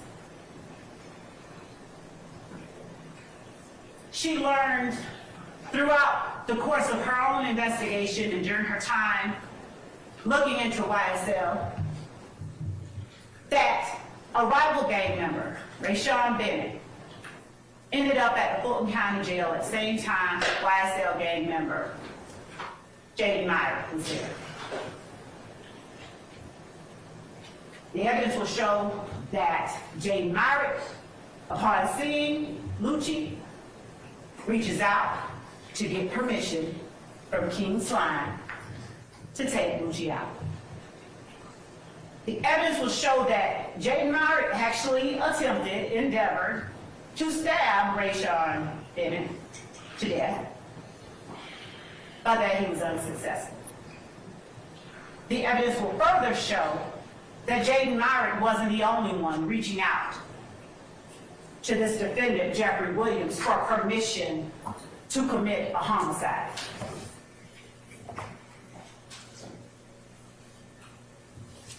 Looking at Shannon Stillwell's words along with his actions, happening upon the lyrics while trying to solve the murder, the evidence will show that law enforcement found one nugget spoken by Shannon Stillwell. I just beat a murder rap. Paid my lawyer $30 for that. after he was released on bond for the murder of Donovan Thomas, and before he actually took the life of Shamel Drinks. The evidence will show that the young man on the left is Shamel Drinks in life. And that the photograph on the right is what was left of Shamel Drinks after YSL and the crater it created in the middle of the Cleveland Avenue community took that life from his family, friends, and loved ones. I said a lot, and I'm not the only one you get to hear from today. So you might be happy I'm about to sit down. I want to ask you to make use of those notepads and those pencils that you have in your possession. The court's already given you the instruction. Take notes. Rely on your memory. Use the notes to document and help you remember after you've heard weeks and weeks and weeks and scores of witnesses who said what. I expect that as you listen to and evaluate witnesses who come in to testify, there will be witnesses who you discover changed their stories from the time they first made a statement to the time they actually had to appear here in court, in public, to tell on folks. I expect that the evidence will show that there are some witnesses you will assess are just scared. Some are embarrassed, some are intimidated, some don't want to remember, some just plain don't remember. The court alone gives you the law on how to deal with and how to assess those witnesses. I only ask that you follow closely the instructions that the court gives to you. Look at who the witnesses are. Look at who they look at while they're on the stand, who they don't look at or won't look at while on the stand. Look at how they answer questions posed to them from the state versus questions posed to them from the defense. And if the occasion arises that you find that a witness, as presented in court, says something different than what they said previously, you determine why it is you believe that they said something different once they got in court. Words and actions. The defendant's actions coupled with their words. They prove the existence of the enterprise. Their actions and their words, the evidence will show, proves their agreement to participate in this enterprise through these illegal activities outlined in the indictment. Preserving, protecting, and enhancing the reputation, power, and territory of the enterprise through acts including murder, assault, and threats of violence are what the evidence will show these defendants did over the last 10 years. The evidence will show that the violence didn't stop in 2015. Preserving, protecting, and enhancing the reputation, power, territory of the enterprise by the posting of messages, images, videos, and songs demonstrating their allegiance to the enterprise and a willingness to engage in violence on its behalf are what you'll see evidence of over the course of the next several weeks. Maintaining armed individuals, ready and willing to preserve, protect, and enhance the reputation, power, and territory of the enterprise through the use of violence is what the witnesses and the evidence you will see proves to you. Obtaining money and other property through illegal activities like robbery, theft, and illegal drug sales and distribution. And obstructing law enforcement, killing 12 investigations and court proceedings through witness intimidation and attacks upon law enforcement officers. You'll see it for yourself. The children whose innocence this organization claimed as its own. And in the end, the evidence is going to show you that YSL is a Rico enterprise, nothing fancy about it. The evidence is going to show you that it's also a criminal street gang. Those two are not mutually exclusive. That these defendants participated in this enterprise in a way that had nothing at all to do with the record label, except maybe their actions as reflected in their songs made their music more real and perhaps more appealable to somebody. The evidence will show that the defendants, they talk about YSL while they talk about the crimes they committed. And while they talk about the crimes they're going to commit, you'll see that this evidence proves that YSL is a criminal organization. The defendants have been associating together for many years, committing crimes together against the general public, against rival gang members, as the evidence will show, against law enforcement, and against each other. The evidence will show they agreed, they willingly participated.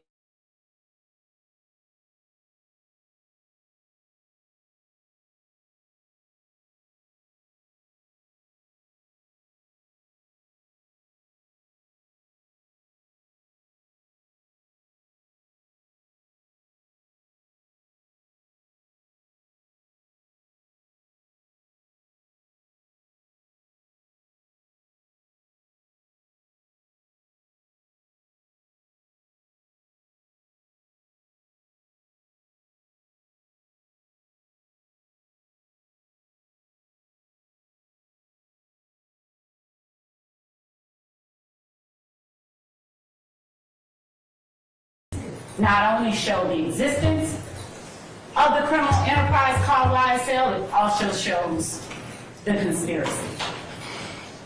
And in the end, we're going to all come back and make our arguments to you.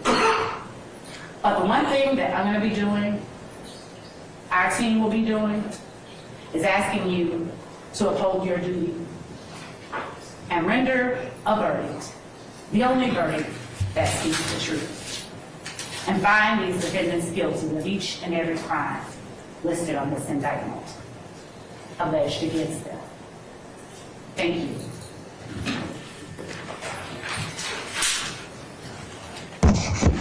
Ladies and gentlemen, we've been going a minute. You want to take a comfort break? Anyone?